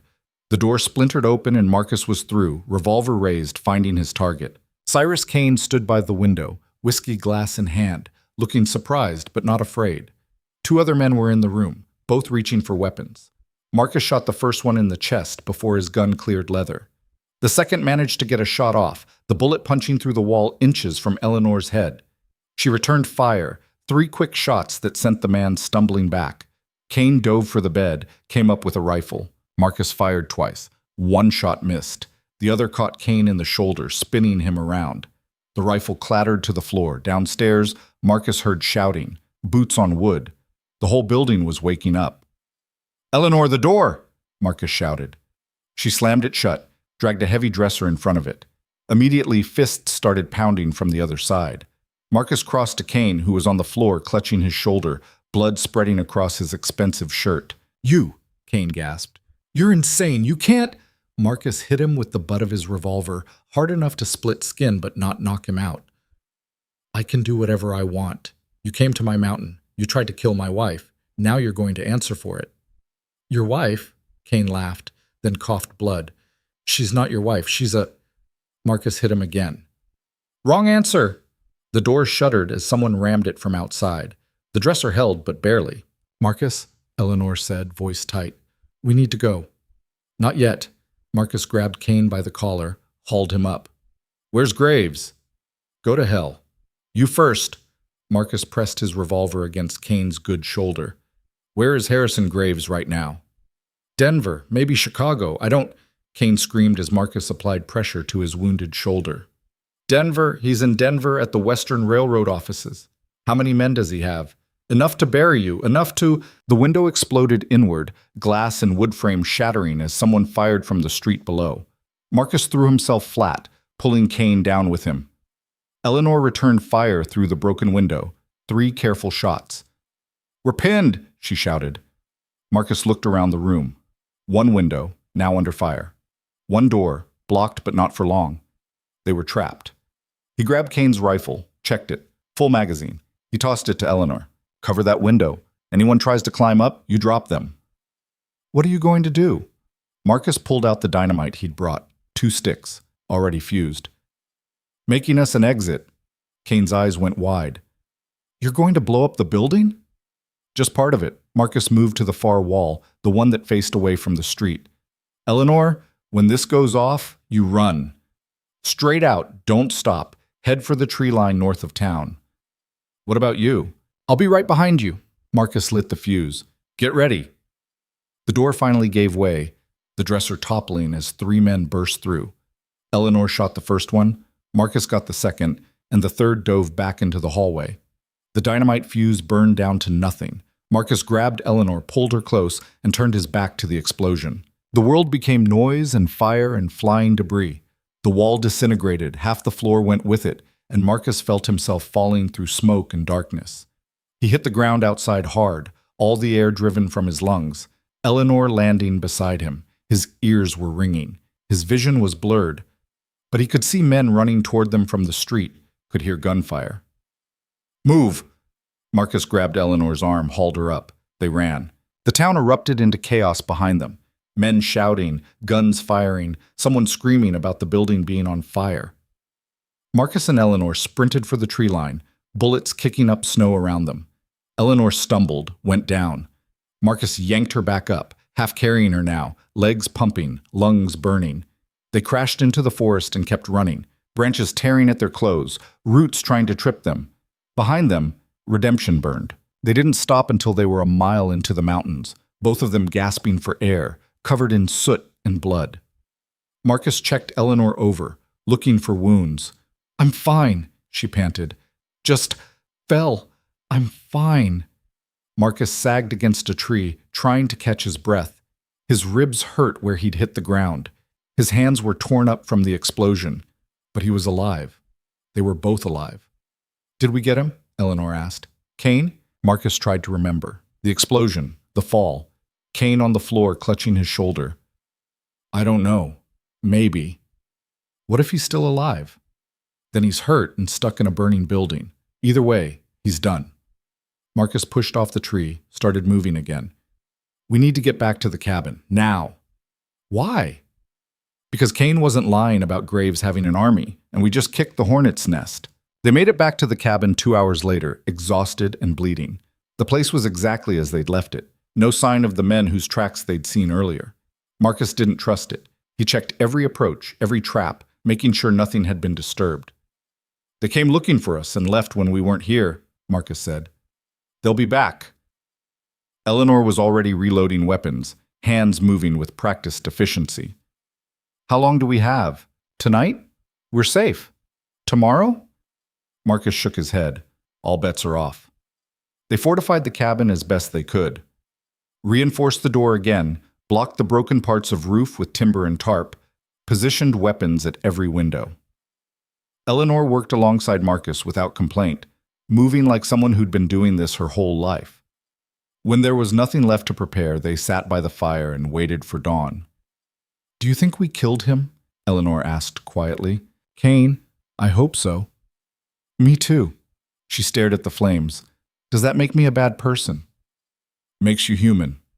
Marcus poured coffee from the pot that was perpetually on the stove. Bad people don't question whether they're bad. What does that make you? Marcus smiled without humor. Still figuring that out. Eleanor accepted the coffee, wrapped her hands around the cup. When I was growing up, my father used to tell me that violence was always the last resort, that civilized people found other ways to solve problems. Your father was right. But civilized people don't send assassins to kill you for refusing a marriage proposal. Marcus drank his coffee, bitter and strong. Some problems only have violent solutions. Your father probably knew that too. He just hoped you'd never have to learn it. I've learned a lot of things he hoped I wouldn't. Eleanor looked at her scarred hands. I've killed 6 people now. 7 if Kane's dead. I should feel something about that. Guilt, remorse, something. What do you feel? Tired. She met his eyes. Is that wrong? No, it's honest. Marcus set down his cup. When I killed my first man, I threw up for an hour. Couldn't eat for 2 days. Thought I was going to hell for sure. And now? Now I know hell's not a place you go when you die. It's what you carry inside you for the things you've done. Marcus looked at the fire. But you know what? Some things are worth carrying. Some people are worth killing for. And some fights are worth fighting even if they damn you. Eleanor was quiet for a long moment. Do you think we're damned? Probably. Good. She smiled, and it was almost real. At least we'll have company. They took turns sleeping, 2-hour shifts watching the approaches. Nothing moved in the darkness except wind and snow. But Marcus knew better than to trust the quiet. Kane might be dead, but Graves wasn't. And men like Harrison Graves didn't forgive being defied. Dawn came gray and cold. Marcus was on watch when he saw them, shapes moving through the trees. Not 3 or 4 this time, dozens. An army, just like Kane had promised. Eleanor, Marcus said quietly, wake up. She was on her feet in seconds, rifle in hand. How many? Too many to count. Marcus scanned the ridge. They're surrounding us. All approaches. Eleanor moved to the window, looked out, and went pale. There must be 20 of them. More like 30. Marcus checked his weapons, already doing the math. They had ammunition for maybe a few hours of sustained fighting. Against 30 men, that wasn't enough. Not even close. A voice called out from the tree line. Not Kane this time. Someone new, older, cultured. The kind of voice that was used to being obeyed. Miss Ashford, I believe it's time we had a conversation. Eleanor's jaw tightened. That's Graves. Marcus looked at her sharply. You sure? I'd know that voice anywhere. He was at my father's funeral, gave a speech about what a great man he'd been, how tragic the loss. I wanted to put a knife in him right there. Now might be your chance. Marcus moved to the door. Stay here. If shooting starts, you know what to do. Where are you going? To have a conversation. Marcus stepped outside before Eleanor could argue. The cold hit him like a wall, but he barely felt it. His attention was on the men in the trees. Professionals, all of them, armed and positioned with military precision. And in the center, standing calm as if he owned the mountain itself, was Harrison Graves. He was exactly what Marcus expected. 50s, well-dressed, even in the wilderness, the kind of man who'd never done a day's hard labor in his life, but had ordered plenty of it done. He held no weapon, didn't need to, with 30 armed men at his back. "Mr. Boone, I presume?" Graves smiled. "I've heard quite a bit about you." "Can't say the same," Marcus said. "No, I suppose not. You've been rather isolated up here." Graves gestured to the cabin. "Is Miss Ashford inside?" "She's my wife, so yes." Graves's smile widened. "Ah, so the marriage actually went through. How convenient." "What do you want, Graves?" "What I've always wanted. What's rightfully mine." Graves pulled out a cigar, lit it with deliberate slowness. "You see, Mr. Boone, Eleanor's father and I had an understanding. He would merge his railroad with mine. We would both profit enormously, and the future would be secure. He said no. He was short-sighted, stubborn. So was his daughter." Graves exhaled smoke. "But I'm a patient man. I waited. I made offers. I tried to do this the civilized way." "By murdering her father?" "I had nothing to do with that tragic accident. You're a liar." Graves's expression didn't change, but something cold entered his eyes. "Careful, Mr. Boone. You're outgunned and surrounded. Insults won't improve your position. Neither will talking." Marcus crossed his arms. "You've got 30 seconds to take your men and leave this mountain. After that, people start dying." Graves actually laughed. "You? Against 30 trained men? You're delusional." "Maybe, but I'll make sure you're one of the first to drop." Marcus let his hand rest on his revolver. "Question is, are you willing to bet your life that I miss?" The smile faded from Graves's face. He studied Marcus for a long moment, then nodded to someone in the trees. A rifle shot cracked across the clearing. Marcus felt the impact before he heard the sound, burning pain in his side, his legs giving out. He hit the snow hard, vision blurring. "A demonstration," Graves said, walking closer, "to show you how serious I am." "That was a warning shot, Mr. Boone. The next one kills you." Marcus tried to stand, couldn't. Blood was spreading across his shirt, warm against the cold. He'd been shot before, knew what it meant. The bullet had gone through, which was good, but the bleeding was bad, real bad. Eleanor's scream came from inside the cabin. Then the door burst open and she was there, rifle raised, firing at the trees. Men scattered, returning fire, bullets punching through wood and glass. "Eleanor, get back," Marcus shouted, but she wasn't listening. She dropped to his side, grabbed his coat, started dragging him toward the cabin. Bullets kicked up snow all around them. One hit the door frame inches from her head. "You're not dying on me," she said through clenched teeth. "Not now. Not like this." They made it inside. Eleanor slammed the door, barred it, then turned to Marcus. His side was bleeding freely now, soaking through his clothes. "How bad?" she asked. "Bad enough." Marcus pressed a hand to the wound, felt blood pulse between his fingers. "You need to run, Eleanor. Out the back, through the North Pass. They won't expect—" "I'm not running." "Yes, you are." "No." Eleanor grabbed bandages, started wrapping his side with shaking hands. "You taught me to fight. You made me into someone who doesn't run. So I'm not running. We end this together or we don't end it at all." Outside, Graves's voice called again. "Miss Ashford, your husband is dying. Surrender now and I'll have my doctors see to him. You have my word." "Your word isn't worth the air it takes to speak it," Eleanor shouted back.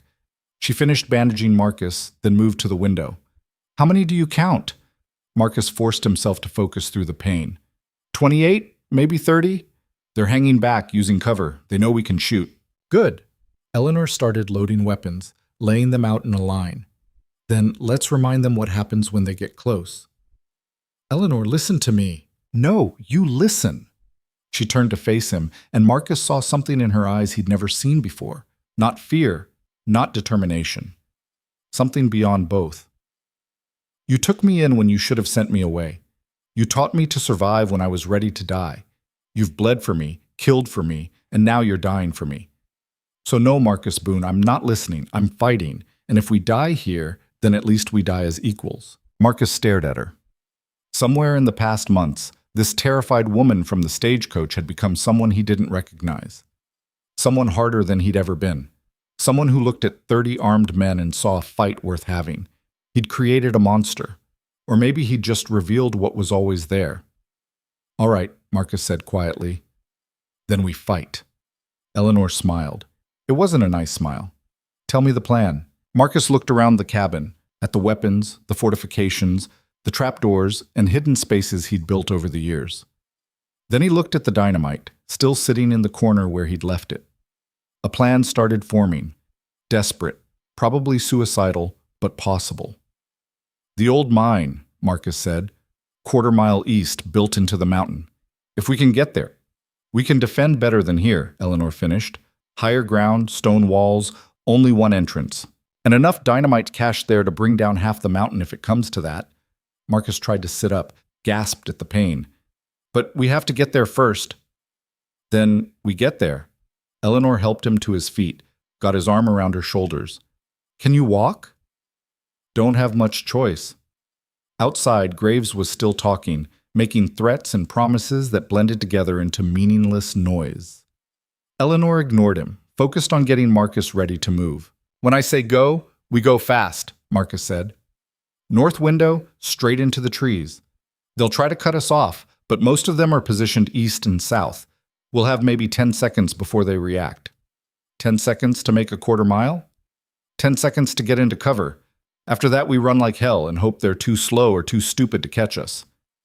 Marcus checked his revolver, made sure he could still pull the trigger despite the blood loss. "Ready?" Eleanor took a breath, then nodded. "Ready." Marcus counted down from 3, then kicked open the north window and dove through, Eleanor right behind him. Gunfire erupted immediately, but they were already moving, crashing into the forest as bullets tore through branches overhead. Marcus's side felt like it was on fire, each step sending fresh pain through his body. But he kept moving, Eleanor pulling him forward when he stumbled. Behind them, men were shouting, giving chase. Marcus could hear them crashing through the undergrowth, getting closer. "How far?" Eleanor gasped. "Another 100 yards." Marcus pointed to where the ground started sloping up. "There. See the outcropping? Mine entrance is just beyond." They pushed harder, legs burning, lungs screaming. A bullet hit a tree next to Marcus's head, showering them with bark. Eleanor returned fire without breaking stride.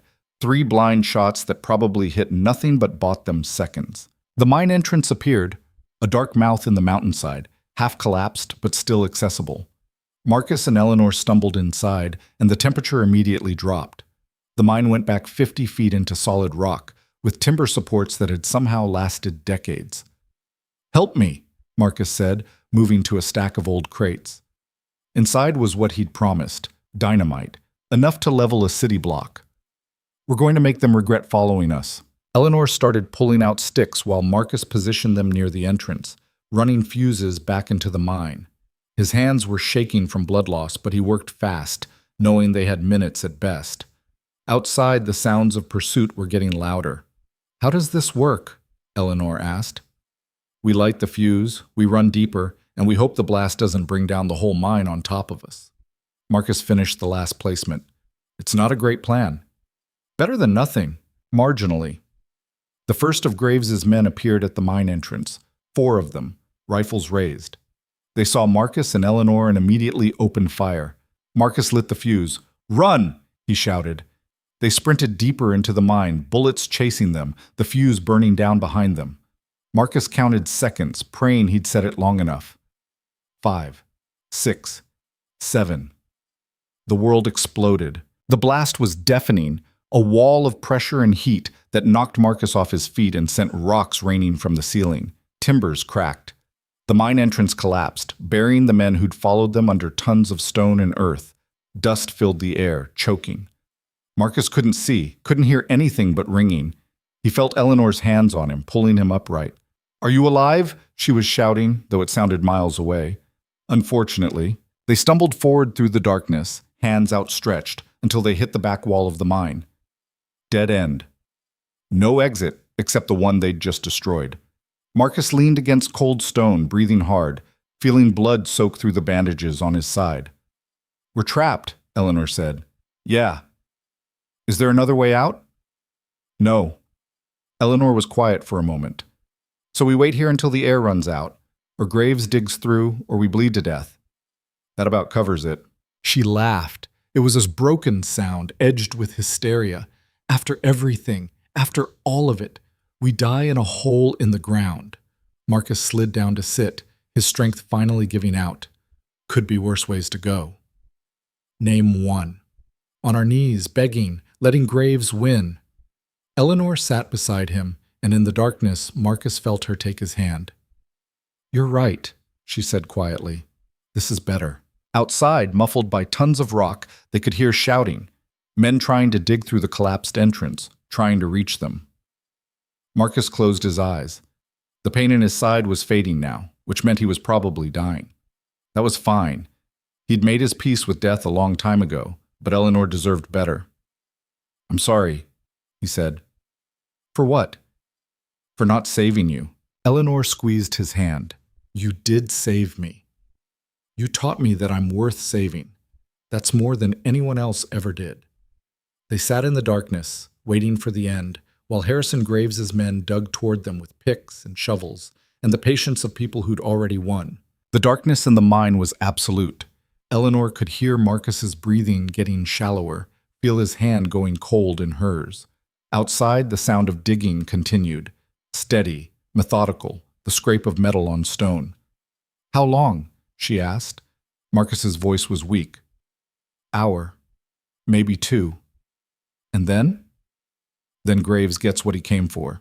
Eleanor sat in the blackness, listening to the man beside her die, and felt something crack open inside her chest. Not fear, not despair. Something colder. Something that had been building since the moment she'd stepped off that stagecoach and into a life she'd never chosen but had learned to claim anyway. She thought about her father, how he'd built an empire from nothing, how he'd taught her to see the world as a series of problems waiting for solutions. How he died because a man like Harrison Graves couldn't stand the idea of something he wanted being out of reach.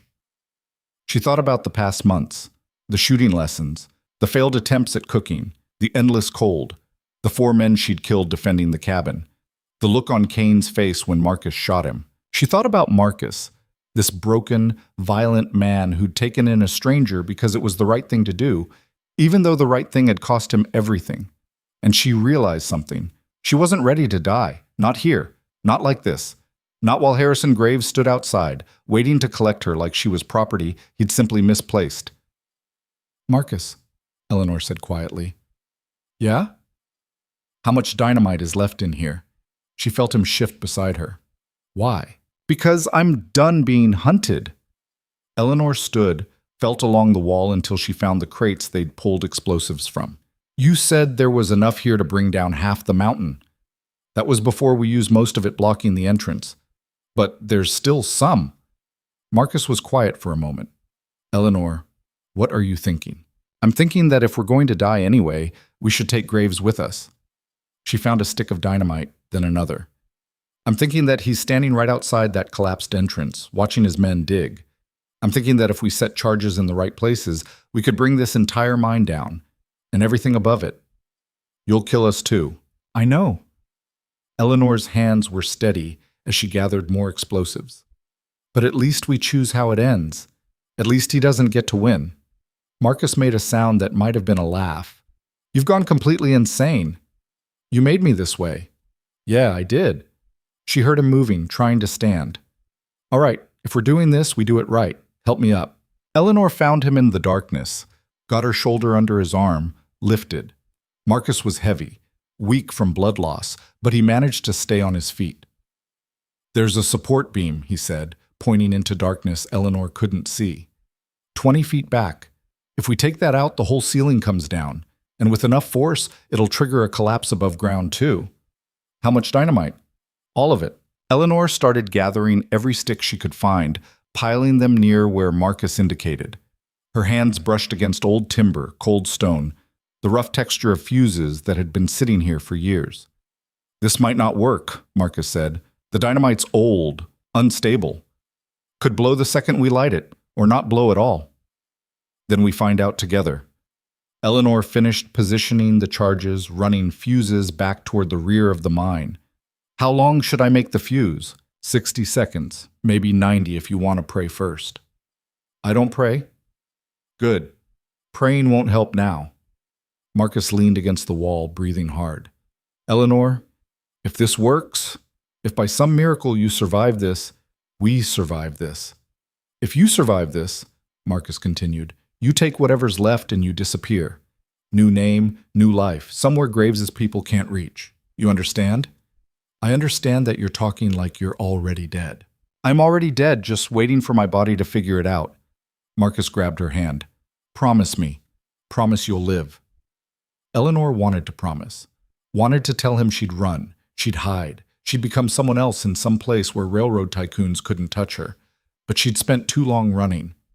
I promise I'll make sure Graves regrets the day he decided I was something he could own, Eleanor said instead. Outside, the digging sounds were getting louder, closer. They're almost through, Marcus said. Eleanor struck a match. The flame illuminated Marcus's face, pale, drawn, eyes already starting to glaze. But when he looked at her, he smiled. You know what I realized? He said. When you showed up on that stagecoach, I thought my life was over. Turned out it was just starting. Marcus, light it. Eleanor touched the match to the fuse. It caught, started burning, the spark eating its way toward enough explosives to erase everything. She dropped to the ground beside Marcus, wrapped her arms around him.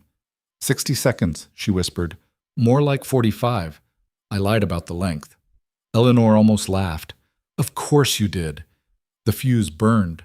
Outside, she heard shouting. Someone had seen the light, realized what was happening. 30 seconds. The digging stopped. Men's voices, panicked now, ordering retreat. 20 seconds. Marcus's hand found hers in the darkness. Eleanor? Yeah? Thank you for not being Catherine Wells. Thank you for teaching me to shoot. 10 seconds. The entrance collapsed fully inward as men tried to run. Eleanor heard Graves screaming orders, heard the thunder of boots on stone. 5 seconds. Marcus pulled her closer. See you on the other side. If there is one.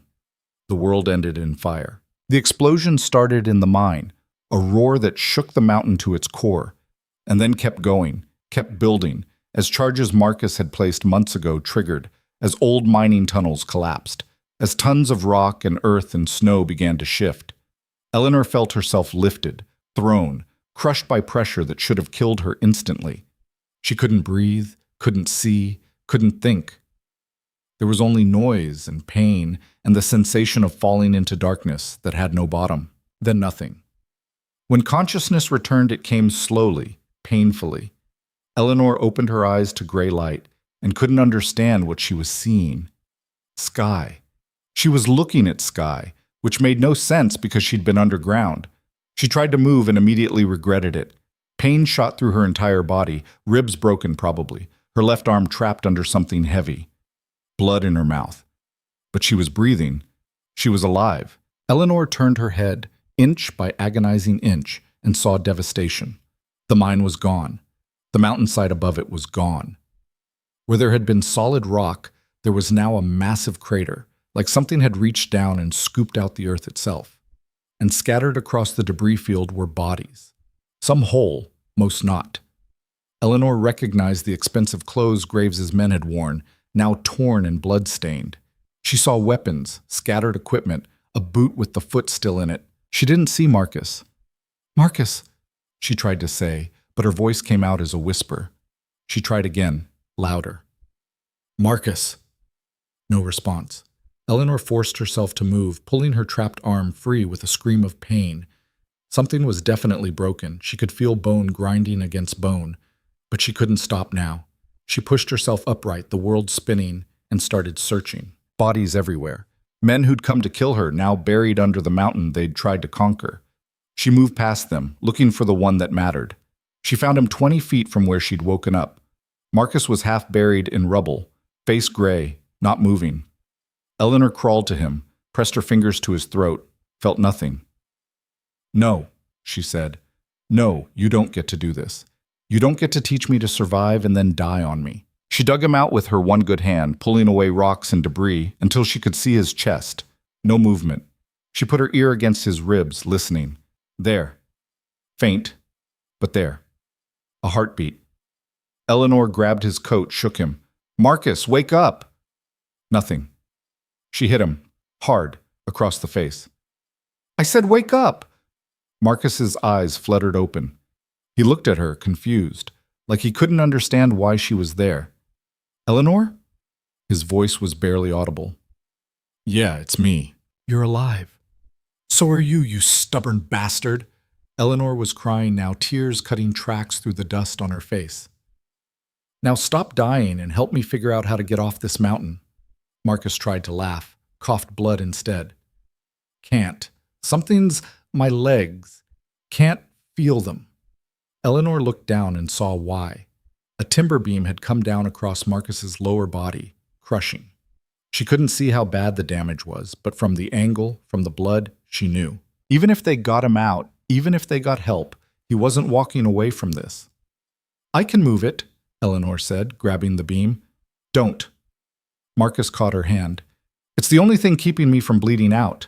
You move it, I've got maybe a minute. Then I'll get help. I'll go to town, bring Morrison. Town's 4 hours away. I don't have 4 hours. Marcus closed his eyes. It's all right. We won. We didn't win. You're dying. But Graves is dead. Marcus opened his eyes again, looked past her. Right? Eleanor turned, following his gaze. And there, 50 feet away, partially buried under rocks, she saw him. Harrison Graves, or what was left of him. His expensive coat was torn, his face crushed on one side, but his chest was still moving. Shallow breaths, dying, but not dead yet. Eleanor stood. Her broken arm hung useless at her side, but she still had one good hand, still had the knife Marcus had given her, somehow still at her belt.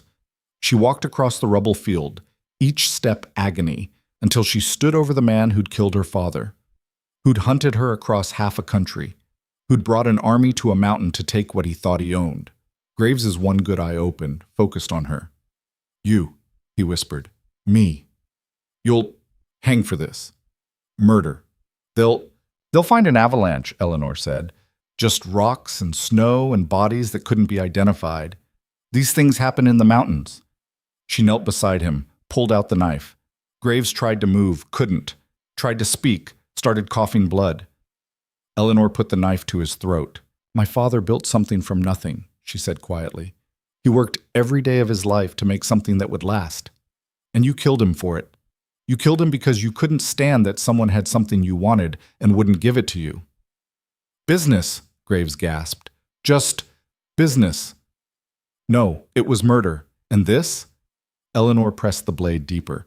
This is justice. She cut his throat before he could respond. Watched his one eye go wide, then empty. Watched the life drain out of him the way it had drained out of her father.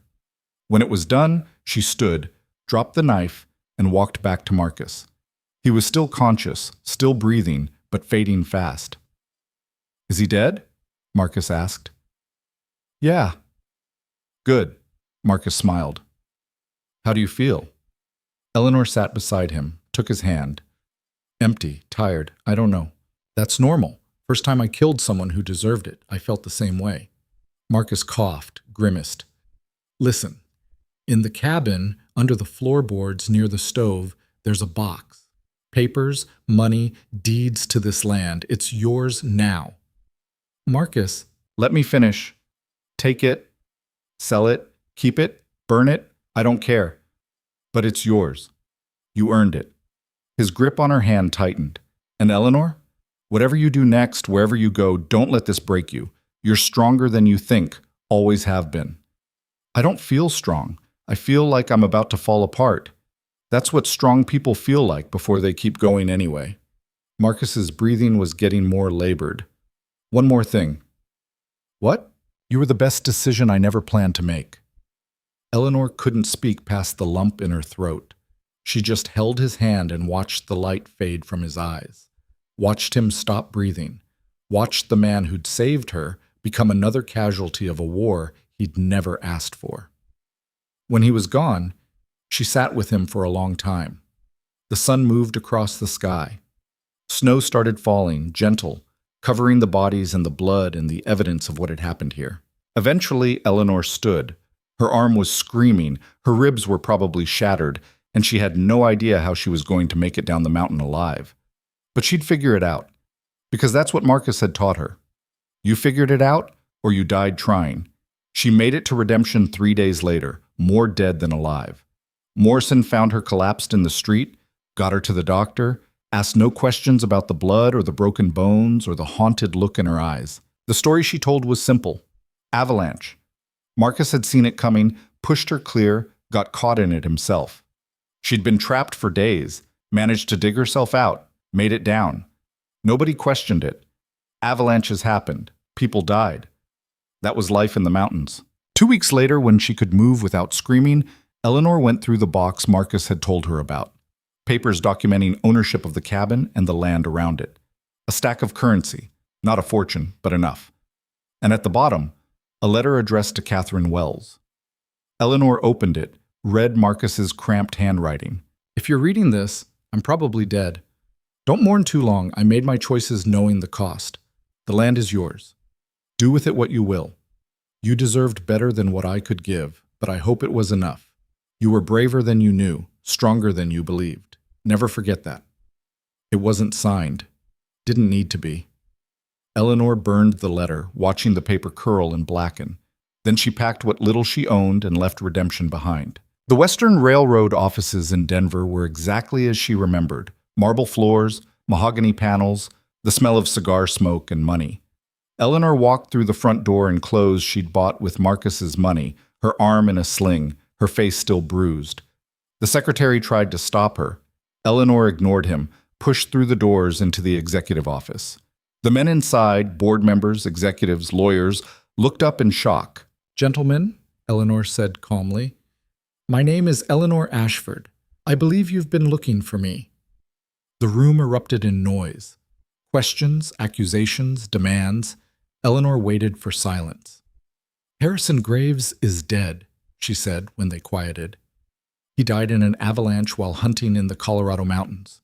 Tragic accident. I'm sure you're all devastated." The men exchanged glances.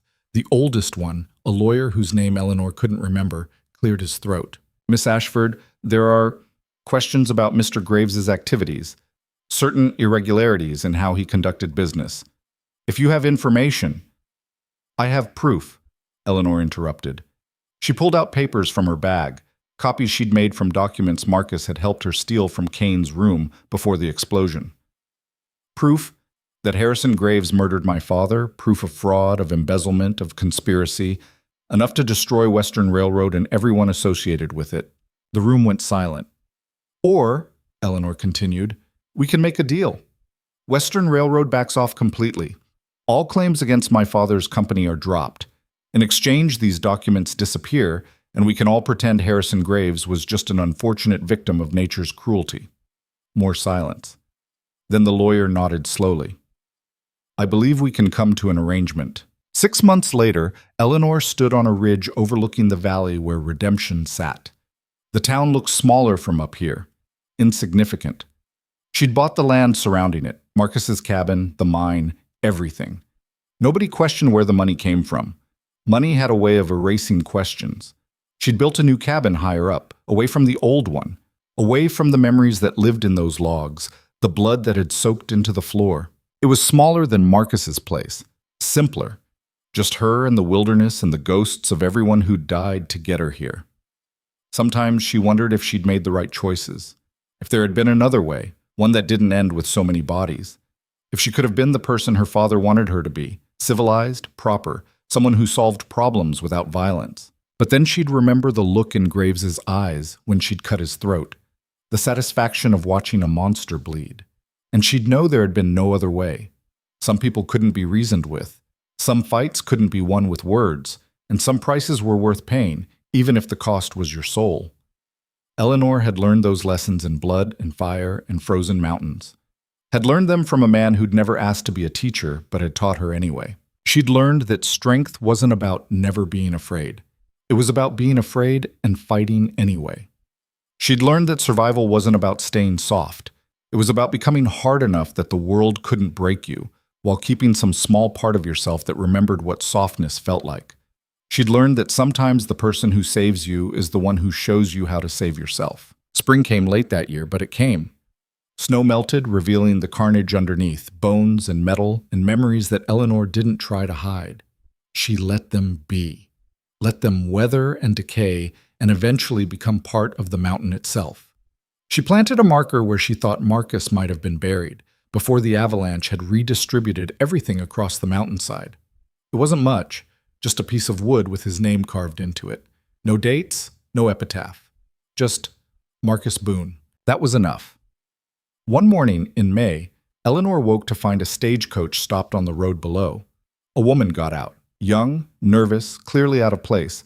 Eleanor watched from her cabin as the woman looked around, lost, uncertain where to go. She looked like someone running from something.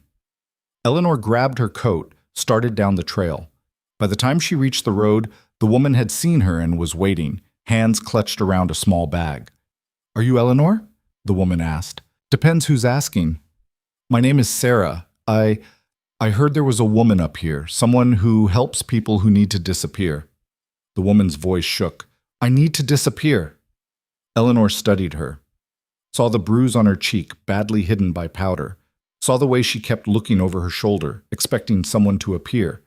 Saw the desperate hope in her eyes that maybe, this would be the place she could finally stop running. Eleanor thought about turning her away, about saying she didn't help anyone, didn't want the trouble, wanted to be left alone with her ghosts and her guilt. Then she thought about Marcus, about the choice he'd made when a terrified woman stepped off a stagecoach and lied about who she was. "You know how to shoot?" Eleanor asked. Sarah blinked. "What? Can you shoot a gun?" No. Should I?" "You will." Eleanor turned back toward the cabin. "Come on, we've got work to do." Sarah followed, and Eleanor wondered if this was how it started for Marcus. If this was how violence became generosity, how isolation became salvation, how a person decided that maybe the world was worth fighting for, even after it had tried to burn them down. She didn't have all the answers. Didn't know if what she was doing was right or just another form of revenge against a world that took and never gave back. But she knew how to survive, knew how to teach someone else to stand when everything in them wanted to fall, knew how to turn fear into fury and fury into strength. And maybe that was enough.